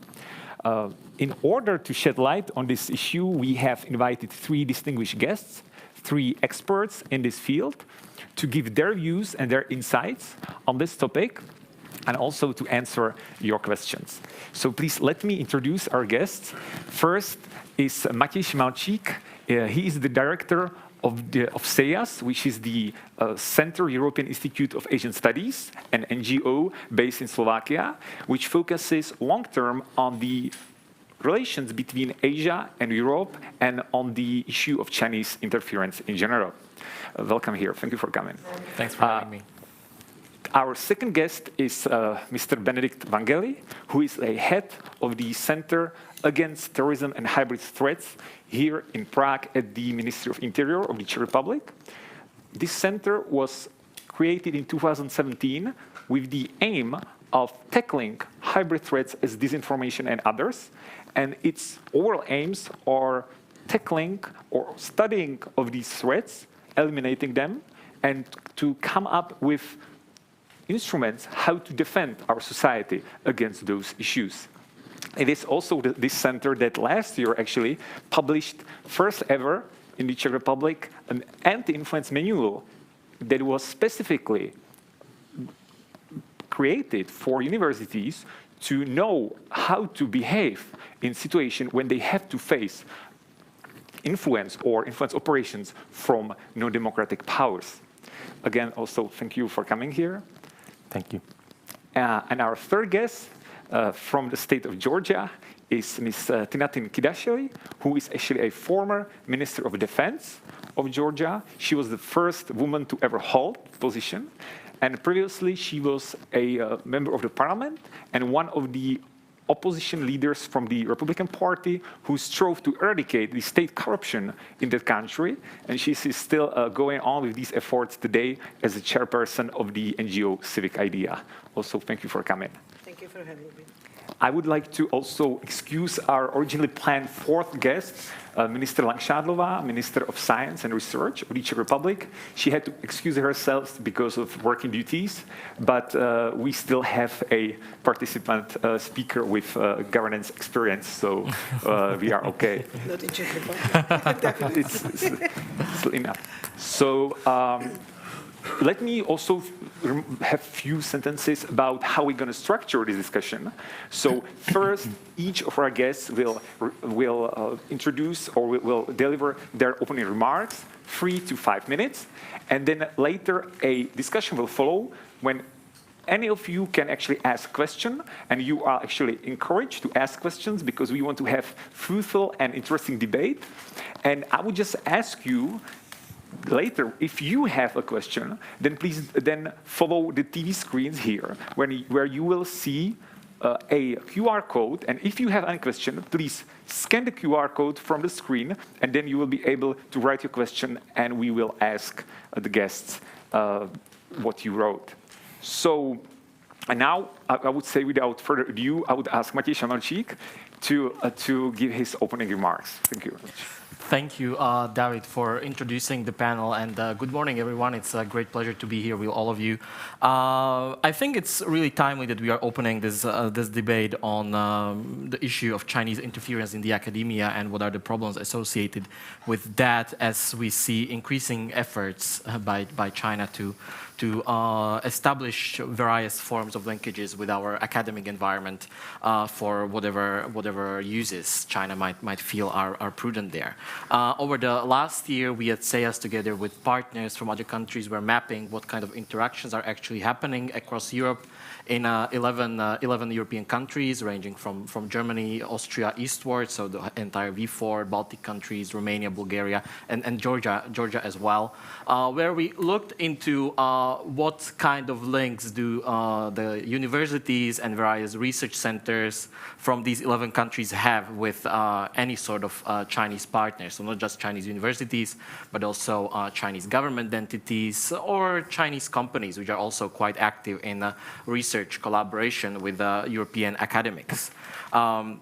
So the basic result of our survey of these 11 countries is that we found over 2,300 different links across 333 European academic institutions. On the Chinese side, there's over 700 universities and other entities active in these research collaborations. Of course, each of these kind of partnerships have different level of engagement, different level of activity. A lot of them exist on paper, as we are accustomed to when it comes to cooperation with China, that sometimes plans end at the moment that they are signed on a memorandum or an agreement. But in many cases, we found very active collaborations, especially in the research on various cutting-edge technologies, where a lot of problematic behavior is occurring. Among these 11 countries that we surveyed, most cooperations are happening in Germany, in Poland, and in Czech Republic, actually, with Germany and Poland really being the only two countries that are even represented in the top 10 of all the most active research institutions when it comes to dealing with China. Moving on to what kind of problems we found is that we can, I think, sum them up into three kind of headers. First, there is a lot of problems associated with technology transfers, be they for civil or military purposes. Issues related to China's image management and using universities as actors to launder its own image in Europe. And of course, last but not least, an issue that is often overlooked, and that is the problem of educational dependence of China studies in Central and Eastern Europe, especially on collaboration with Chinese partners. Talking about the first issue of technology transfers, because that is, I think, the most problematic one, is that the key fact is that we found that over 1/3 of all collaborations with Chinese entities are happening with Chinese universities that have known linkages to Chinese military. We were able to figure this out thanks to the great work of our Australian colleagues who have mapped what kind of relations do Chinese universities have with the defense sector. And upon cross-referencing, we were quite really surprised to see that such a high volume of universities and research centers in Europe are collaborating with entities linked to Chinese military, whether they are doing that knowingly or unknowingly. Of course, the distribution of that share is different across individual countries, and I think it's not surprising that the largest percentage of that, actually around 50%, was found to be in Germany and Austria. Interestingly, on the Chinese part, the universities and the institutions that are most active in establishing cooperation with European universities are precisely those that are linked to Chinese military. So if we look at universities like Beida or Tsinghua or Beijing Institute of Technology that tend to be labeled by the ASPI Defense University Tracker as very high-risk institutions, these are the ones to be found in the top 10 of the Chinese entities that are most active. Actually, among the top 10 of Chinese institutions, only one of them doesn't have a military linkage. overall, 50% of all these collaborations that have a known military link to them are with those that are labeled as high or very high risks. And this, of course, opens the question that what kind of technology transfers are occurring within this collaboration, whether any of these technologies that are being jointly researched have a potential military application or surveillance application, whether they can be used, for example, for the purposes of domestic social control in China as well.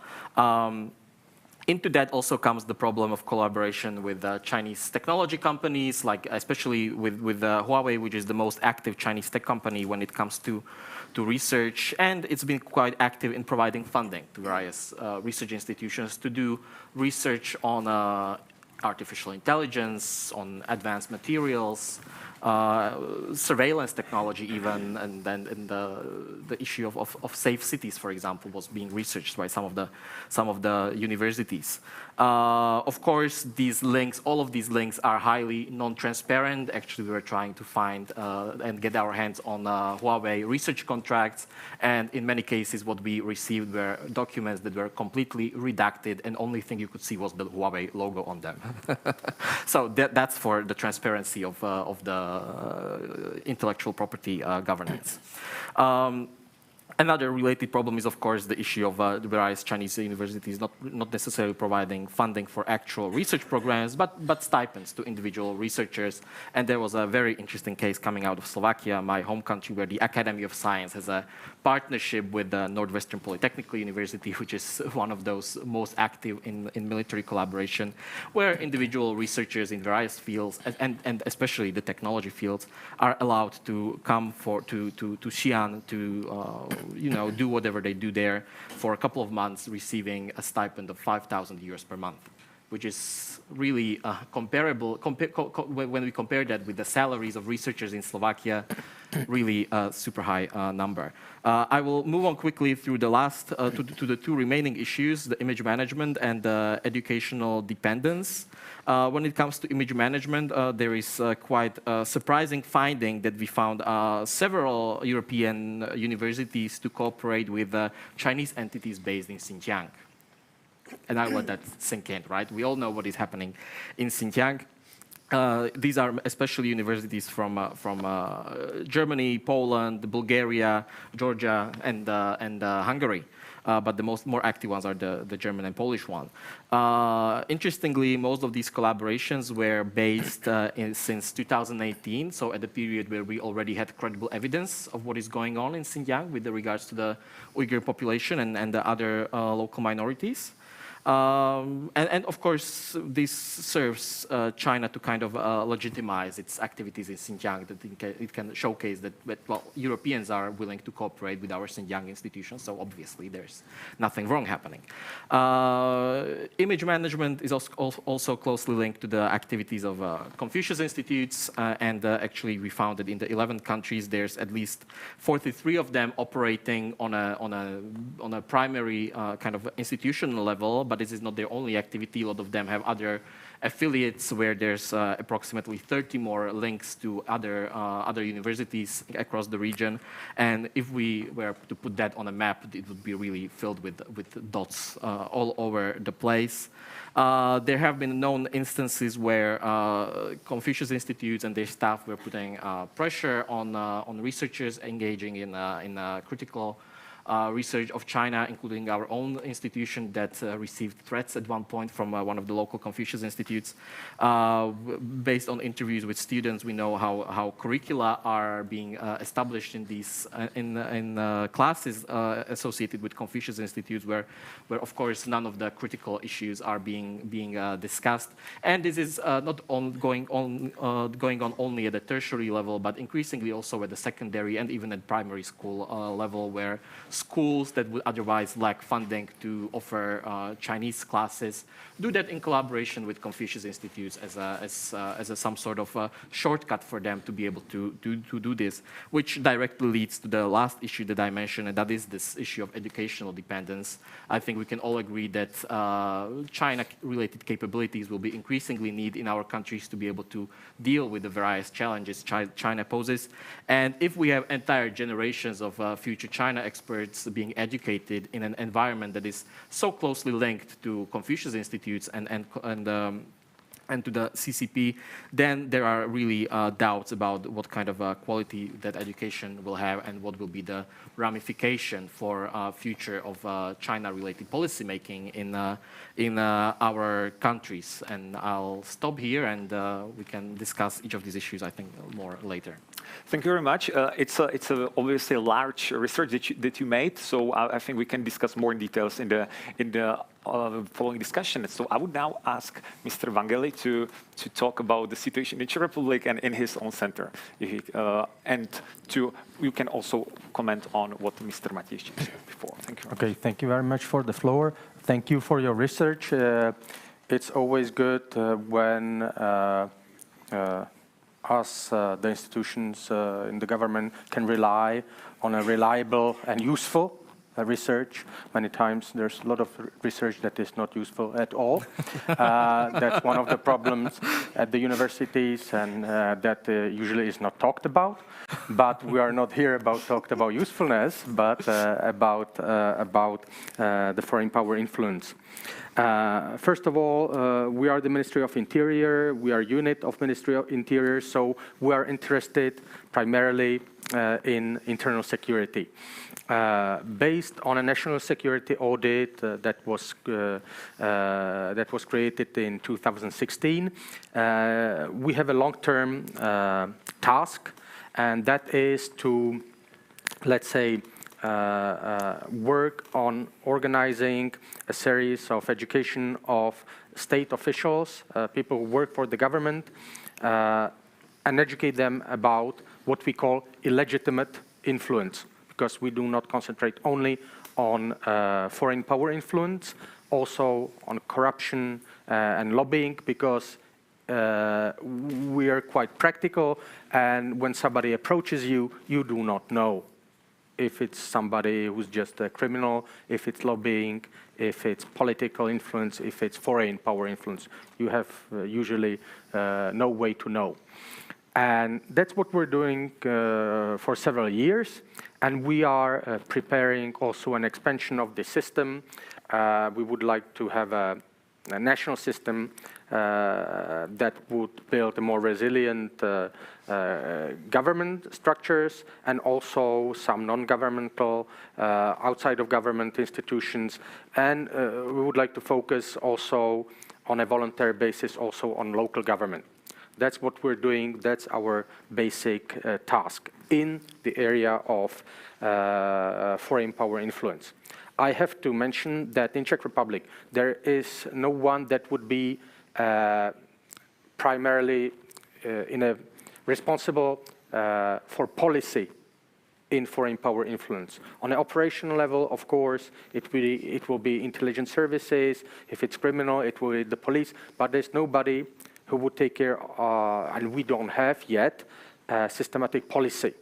And it's the same in many countries in the world, because foreign power influence, which usually is soft power being used, is not systematically approached, is not part of the basic, defense, internal security, cyber security packages of policies.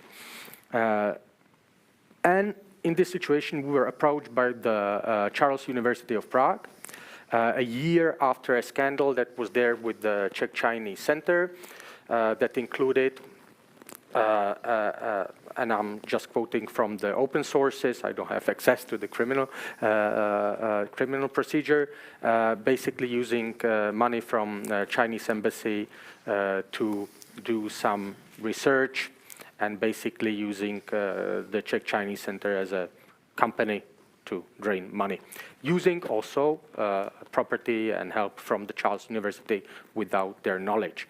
And based on this scandal, a year later, the Charles University approached us, the Ministry of Interior, one of the institutions that might help to build basically to strengthen their position against foreign power influence at all their activities.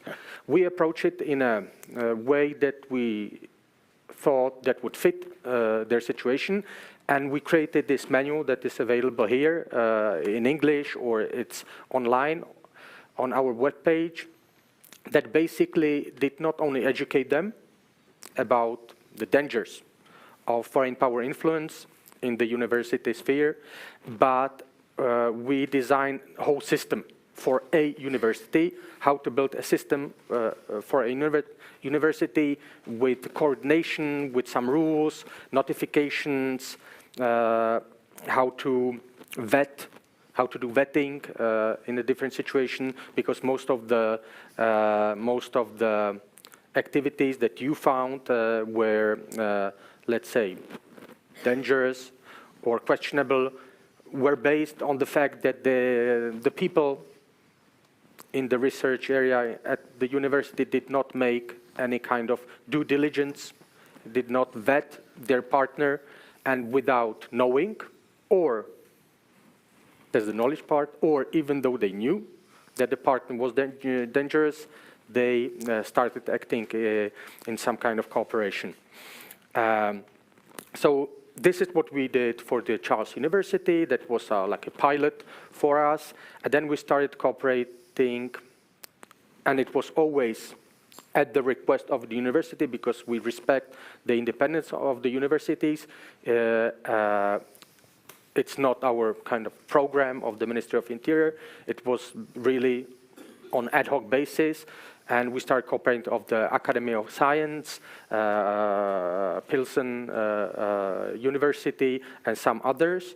And we're trying to help them create some kind of cooperation, some kind of system of their cooperation, where probably the Ministry of Education could be a coordinator.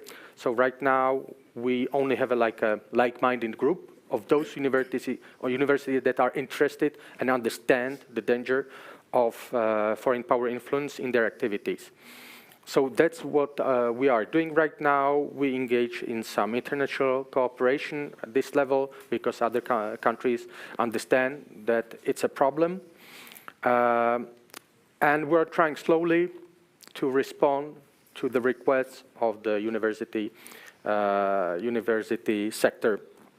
That's what we are doing right now.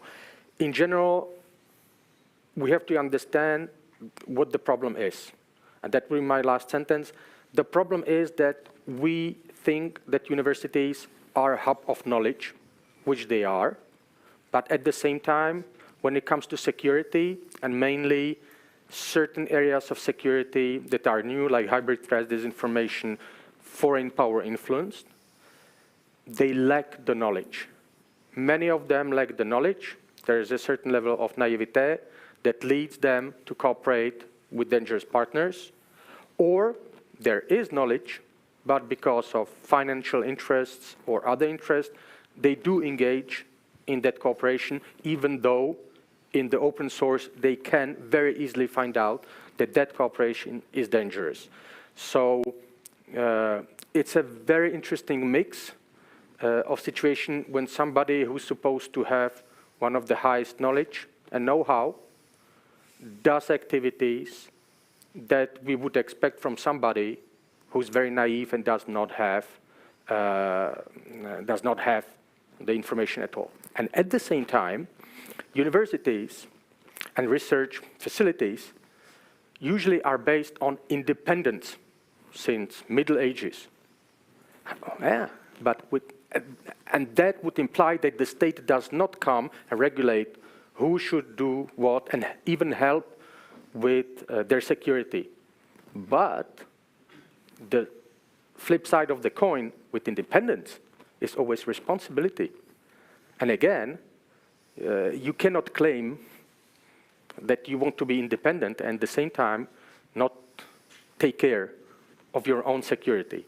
So these very interesting things, knowing or not knowing, being independent, but being responsible for yourself, or is it a state role to intervene in that, are very interesting that we will not find in other types of, usually, will not find in other types of institutions, where usually state comes, explains what the problem, and intervenes. So that's probably why we are also having this panel, because universities have a little bit different position when it comes to foreign power influence. Okay, thank you very much. I will give the word right away to Mrs. Girasheli because we are running behind the time. So I ask you for short remarks, and then we will talk about all of the rest in the discussion, of course. Thank you very much. Good morning again, and thank you for having me here. And thank you for the opportunity to talk about the case of Georgia. As Mateusz already mentioned, we were part of the research, and the organization I represent was the partner organization in that. What I'm going to talk about mainly are two issues: what we do and why we do it.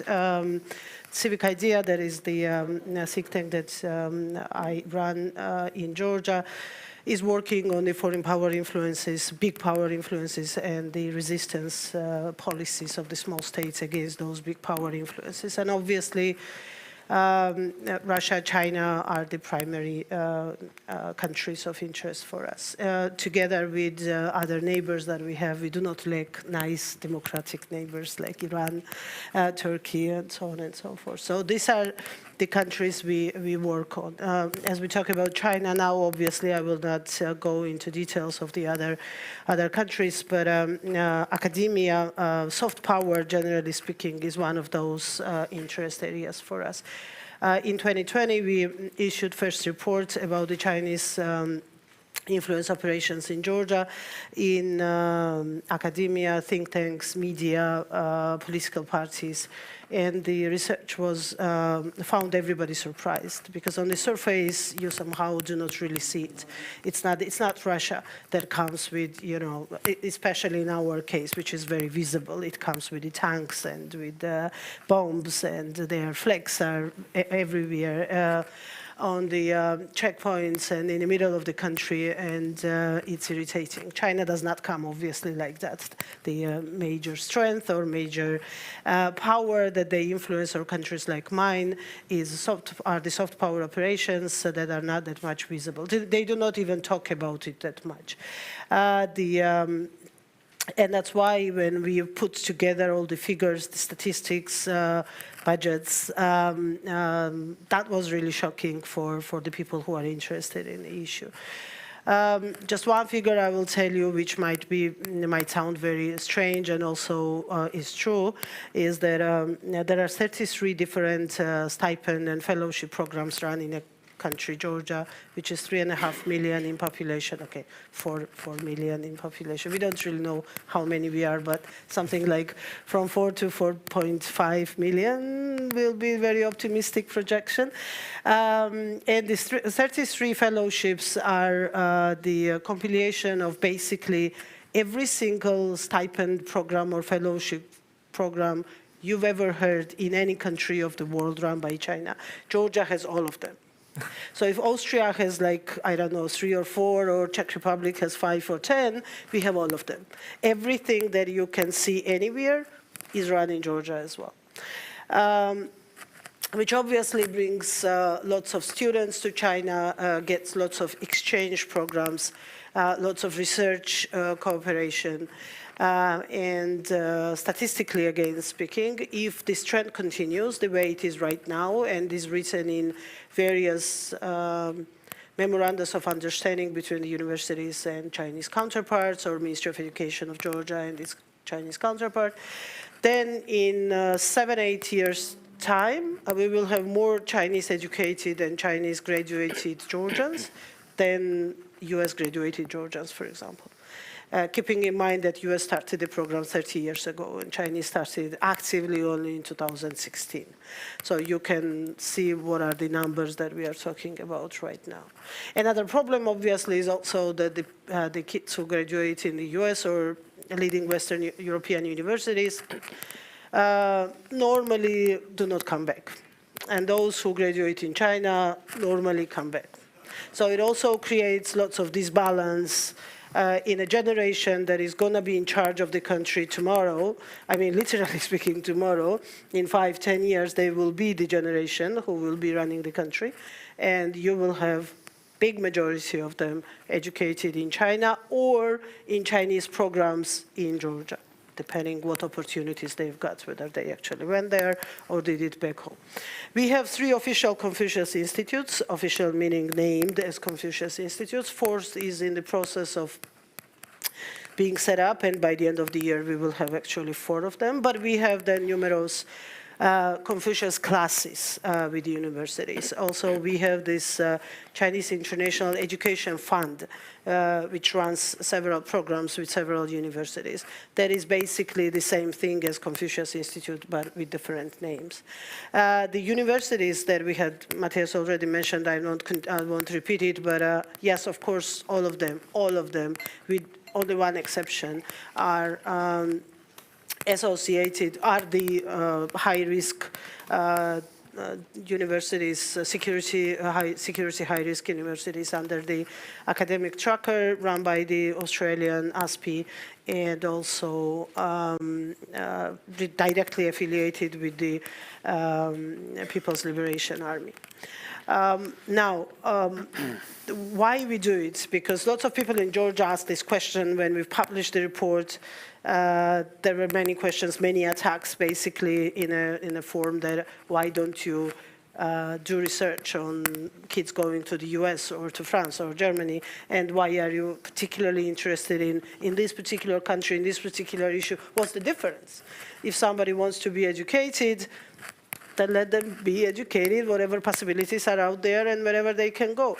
And obviously one of the reasons of this is obvious, the ignorance, but at the same time, the biggest problem we run in is that a majority of the people of those kids who go for the education do not go through any preliminary program, awareness classes, I don't know, introduction.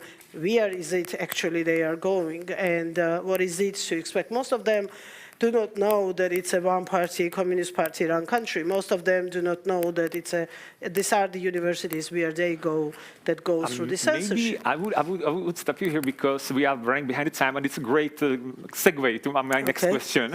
So also the people from the audience have time to ask a question. So I would first ask Mr. Šimalčík, exactly as was mentioned here. So after 1989, the cooperation with China in the academic field just exploded, right? There are millions of students who went abroad. There are thousands and thousands of cooperations. And normally cooperation in general is a great thing, right? It helps the scientific,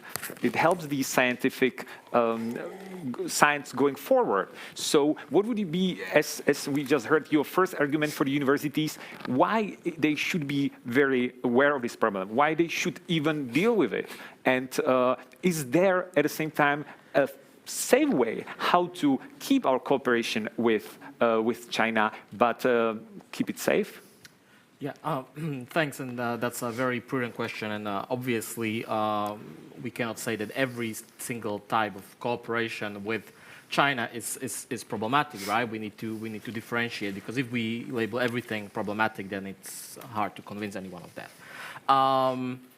First of all, I think people have to realize, as Tinatin has put it, that China is an authoritarian regime, right, which makes it a very different case from any other sort of academic collaboration with countries that are democratic in nature, where any sort of cooperation or any sort of activity can be subject to public scrutiny, which is not the case in China, of course.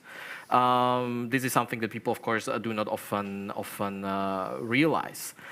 In any case, on why this is a problem. I think, on one hand, if we label China to be a systemic rival, we cannot have us supporting China to kind of achieve its goals, right? In this essence, and we have to remember that for China, academic cooperation is not an end in and of itself. It's part of a broader approach to promoting its foreign policy goals. It's closely linked to Chinese core interests, and it's part of its whole of society approach to kind of achieving political aims. So this is something that we have to bear in mind. And it was mentioned that people usually do not have the awareness of this, and this is where we actually need to start first and foremost to build awareness among the academics. Because yes, you can be top-notch professor of AI, but that doesn't guarantee that you have the right knowledge about the security-related risks of academic cooperation. And we had, very interesting cases in our responses when we were approaching this kind of researchers and the universities on what they are doing with China. That, one university administrator, when we asked them about what you're doing with China, they're like, yeah, we are not doing nothing, but if you know any opportunities, let us know. So this is the level of awareness we have at universities about this.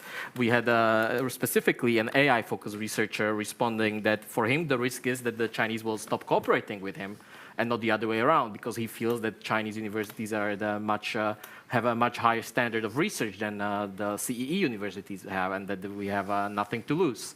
So this is something that that has to, where any sort of response has to start to build awareness, so that actually we can distinguish those cooperations that are problematic in their very essence from those that are potentially can be happening, provided that they are put in a right sort of framework.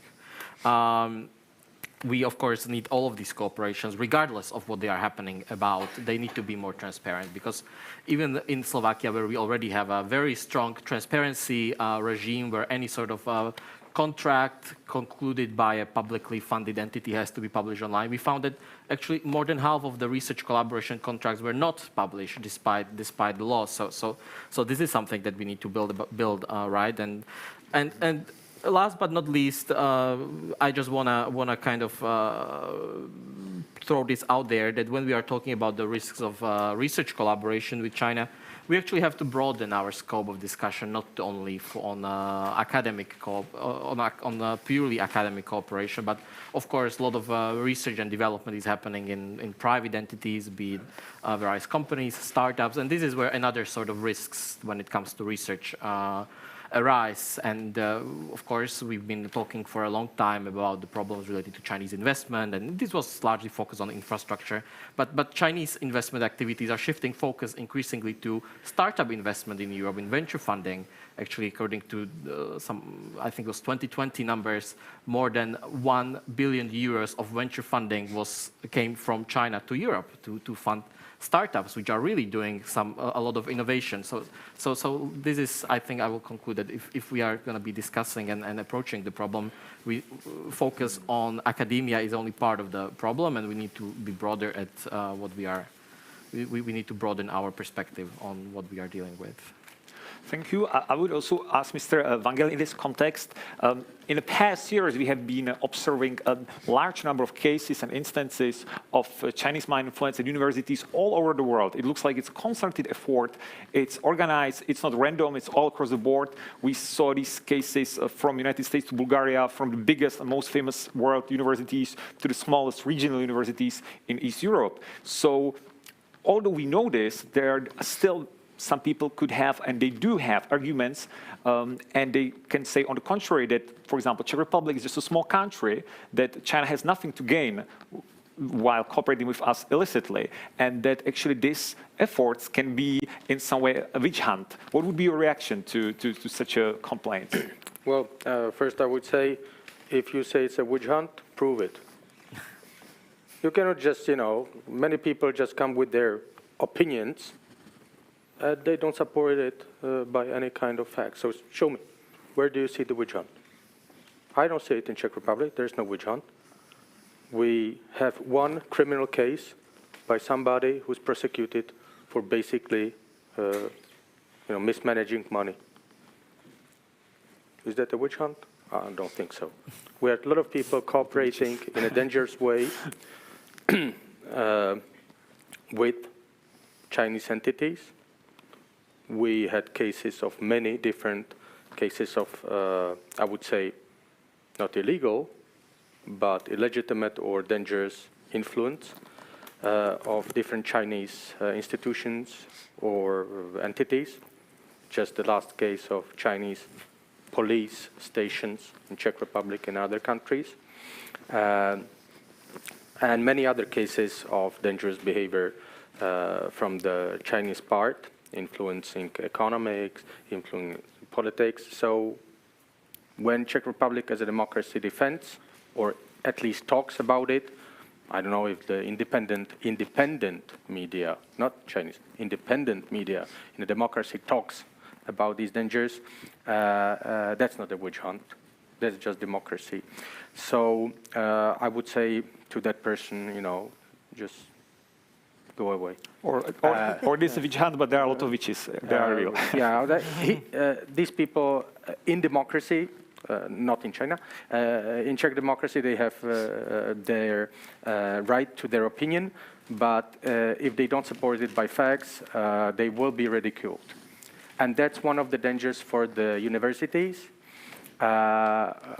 If we talk to the universities, first universities, they will be ridiculed because we are in a situation when the Chinese soft power, everybody knows about it.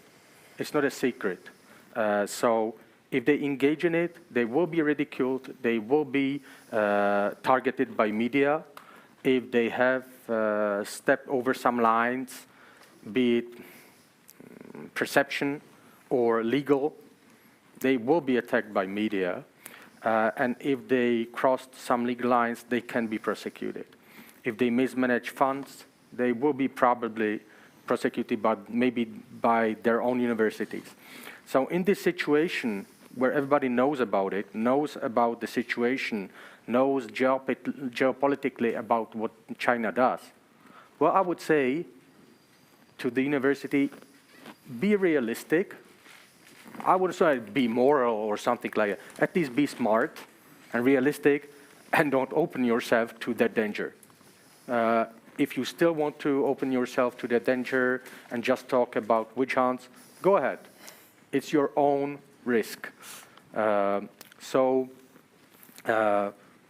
what I think about witch hunts. Show me. A lot of witches here, yes. So I would maybe now ask all of you. So now we describe a problem. We know it's a problem. We know we're having it also here in our country. So what would be the solutions? What would be the remedies? What should we do to protect ourselves, our research, to keep it safe, and also to make even the cooperation with Chinese or other countries possible in those areas where it's safe? So this is a question to any of you who want to start, who feel the most that he wants to say his opinion on this. What would be the first thing that the government, the society, the parliament should do to protect us? From side of us, the first step is educating.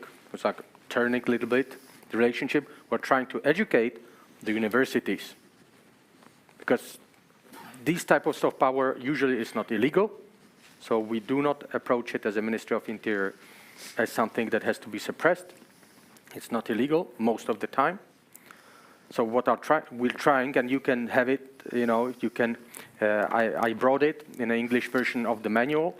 We're trying to turn the table, and we are educating the teachers at the universities.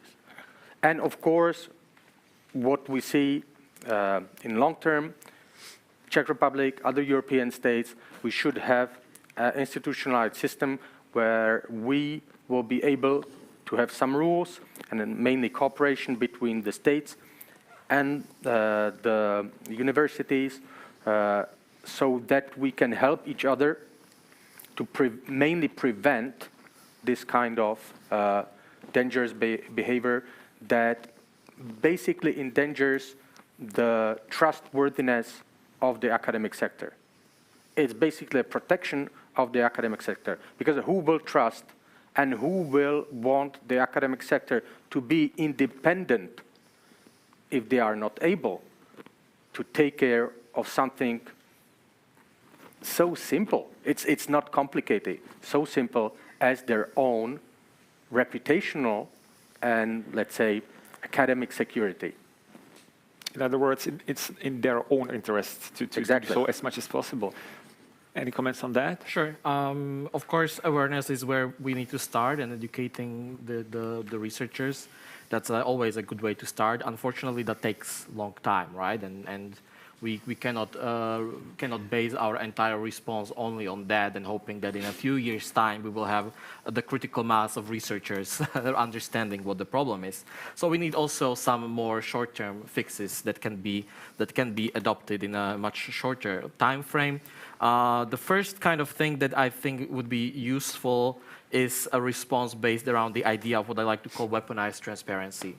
We need to use transparency measures not only anymore to deal with the problems of domestic governance and domestic corruptions, but we need to recognize that transparency can increasingly be used as a measure for national security as well. And these kind of issues related to academic cooperation, technology transfers, broadly speaking, corrosive capital and elite capture is where transparency can be very useful, as the simple fact of making relations transparent can have a much needed deterrent effect on some of the most problematic aspects of those cooperations. And this can have various forms, of course. First of all, we need transparent contracts that are being concluded so that they are actually publicly available. These are publicly funded institutions. They don't have a right to privacy on this. Secondly, we need to know who money is coming from and what it is being used on. And of course, we need to know more about what are the kind of intellectual property governance deals in these research collaborations, so that we don't end up actually with contracts, as we have seen in our research, that just because a collaboration is happening with a Chinese entity, the European entity kind of gives up its entire claim to intellectual property in favor of the Chinese partner, or that the Chinese partner can nitpick whatever they want, and they will pick the valuable cherries and leave the university with stuff that is not valuable. And this has, of course, impact on the universities. So I think we need to kind of show to these universities that if they relinquish IP rights so easily, it kind of damages their ability to market their own research.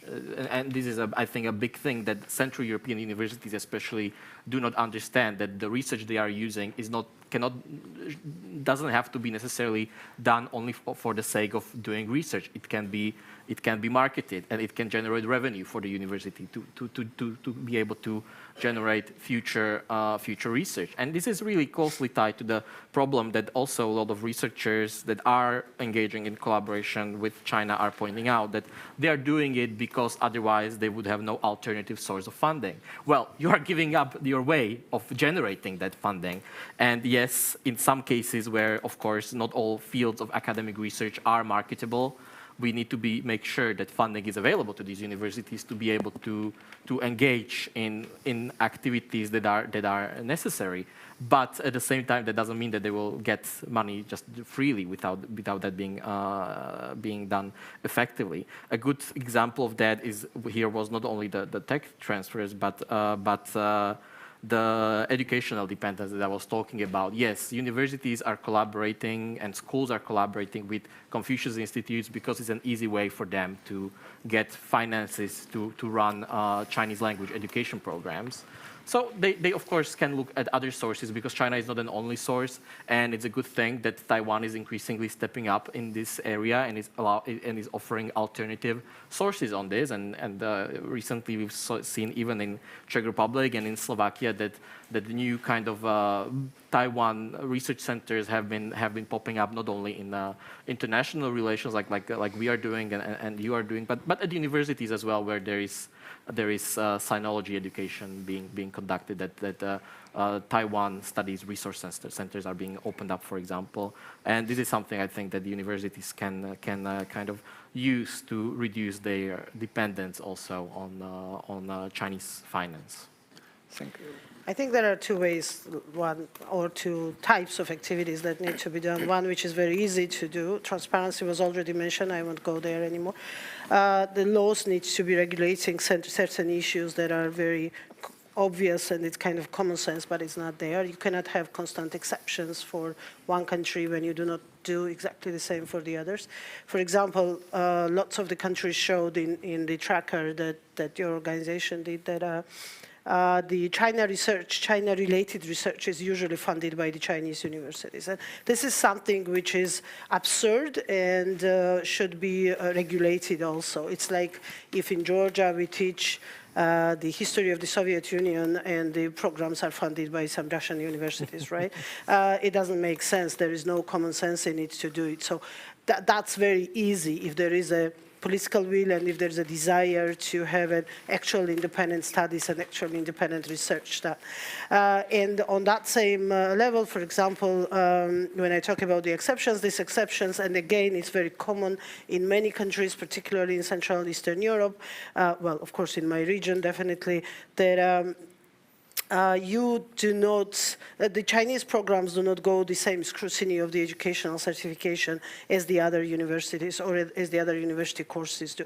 When Confucius institutes are teaching Chinese classes at the universities, there is no official knowledge of the content of those curricula. In most of the countries of the world, and it's not only in Georgia, but in many countries of the world, because it's kind of extracurricular, but at the same time, in real life, it is a curricula related program as well. And the Ministry of Education or boards of education, whatever system countries have no idea what is actual content, legally speaking, have no idea what is an actual content of those programs. That should be outlawed. This is something which is, again, very easy to regulate if there is a desire to do it and if there is a strategy in a country to do that. What is difficult is are the perceptions, are the well, is the credibility. And also what is difficult is the poverty of most of the universities, particularly in my region, and I would say in many East and Central European countries, especially when it comes to the research. And when the universities are in desperate search for the money, then this is where this moment comes, when they do not differentiate anymore who is paying for what. And that's more difficult portion of the problem, how to deal with it. We are to fundraise for the universities in a way that they will not get into the deals with Huawei, like the most recent scandals that were discovered by various international media outlets related to the Huawei funding research. So on that, I think that there needs to be more systematic approach, being it from the European Union, from the Commission, or from even bigger coalitions of the states to support the research and educational activities of those universities in need, so they don't fall under this trap of free money coming from China and without any particular obligations. And at the end of the day, you end up in a traditional situation when you are banned of working, talking, researching, writing about certain issues related to this country. So I would say that, as always, as in every solution, the number one necessity is the political will, that there is a will to understand that there is a problem, first of all, and then to deal with the problem.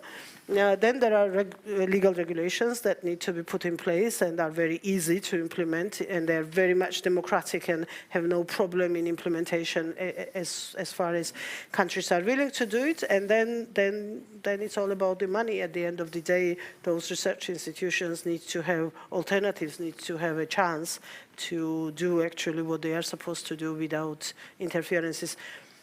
And if Oxford University is getting money, why I should not get it, is a very common answer you get. So there is, I should say, certain moral obligation on those big, famous, important Ivy League universities when we talk about these issues, because that argument should be gone from the discussion. Then it will be much easier to deal with the problem. So definitely there are ways and instruments that the universities can use even today when it comes to this problem. The time is almost up. I would just ask last very short question on you, Mr. Šimalčík. Yeah. We were told that now actually only the questions via the QR code are possible. But if you, I will make an exception for you, and you can ask from the audience. Please ask a question. Okay. Not in the Palace of Congresses in Beijing. I have I'm Konstantin Eggert from Deutsche Welle. One question to Mate, another one to Tinatin. Mate, do you have any kind of contact with other universities in Asia that probably experience also these Chinese interest operations and are there any lessons to be drawn from the region? And to Tinatin, bearing my specific interest, how do you think the Chinese penetration influence compares to the Russian? What are the parallels and what are the differences? You mean in Georgia or generally speaking? In Georgia. I would just kindly ask you to keep it as short as possible to answer because the time is running, so thank you. On lessons learned, obviously, when it comes to dealing with China and hybrid threats posed by China, there's many lessons to be learned from partners in the Pacific, and that's what I'm trying to also kind of convey to various policymakers around the region, that we do not necessarily have to reinvent the wheel. The wheel was already invented oftentimes in Asia, and dealing with these issues in a way that they are dealt with in Taiwan, in Japan, for example, is often a good source of inspiration, I think, on how to address this kind of problem. It's a very interesting question, actually. We do same research on Russia as well. It's not just about China. Here I have reports about China, but we have the same one about Russia. If you are interested, you can have it. I have several copies of it. But another report which probably answers your question more directly is a different one that I also brought some copies. It's about shifting loyalties from Russia to China. It's not necessarily only about education. It's on a more general level from different angles. And this is about the bigger region, not just about Georgia, but Central Asia and South Caucasus. After the start of the war in Ukraine, these changing loyalties are there in so many different ways, starting from the leader statements, finishing with the universities or media, change of ownership of the media. We do research on the media ownership in Kazakhstan, Uzbekistan, and Georgia now. It's not finished yet, but the preliminary findings show the change of the ownership from Russians to Chinese constantly in media outlets. And this process was sped up after the Ukraine war particularly. As soon as the governments are searching for someone else to align with, because Russia is not a reliable partner anymore. Russia is not necessarily going to stand with them anymore. Unfortunately, the obvious alternative comes from China, not from the European Union, not from the United States or Western democracies, but it is China. So when we talk about, to answer particularly your question about the academia, Russia, China in Georgia, my answer will be Russian penetration in academia in Georgia is on the level of the teachers who've been teachers during the Soviet times, still are the teachers, have problem of changing narratives, and of course it's a big problem in a classroom. But Chinese influence is systematic, it's long-term, it's very well developed, and does not have that specific problem that Russian has. That generally speaking, it's not cool to be pro-Russian in Georgia. It's not cool to be living with the Russian narrative in Georgia. When it comes to China, no problem, it's okay. I mean, what's the difference? China is one of those partner-friend countries, and on top of it, my government tries to portray the whole government state policy when it comes to China, and I finish with this, is that we need big markets, and here is the alternative. Europe, fine, perfect, of course, not for us. When it comes to China, it's open for us. We can sell everything in China. It's a huge market, it's available, it's open, why not? And that's kind of a strategy that the government came with to portray China as an alternative to Russia. Like direct, very specific message that it replaces Russia. And that's why it's a good thing. And that's where we have a problem with the penetration, because then it's more difficult to fight with a good thing rather than with proclaimed enemy, right? Okay, that being said, also Madloba from us, thank you for us. And that being said, I think it's a great moment to end our panel discussions. Thank you very much again for all your insights. I think we proved in a 1 hour that it's definitely a topic where the awareness needs to be raised, because it can impact in the end all of us. So thank you again very much. And for all of you, the EV summit, of course, will be continuing. Thank you very much. Thank you. Thank you.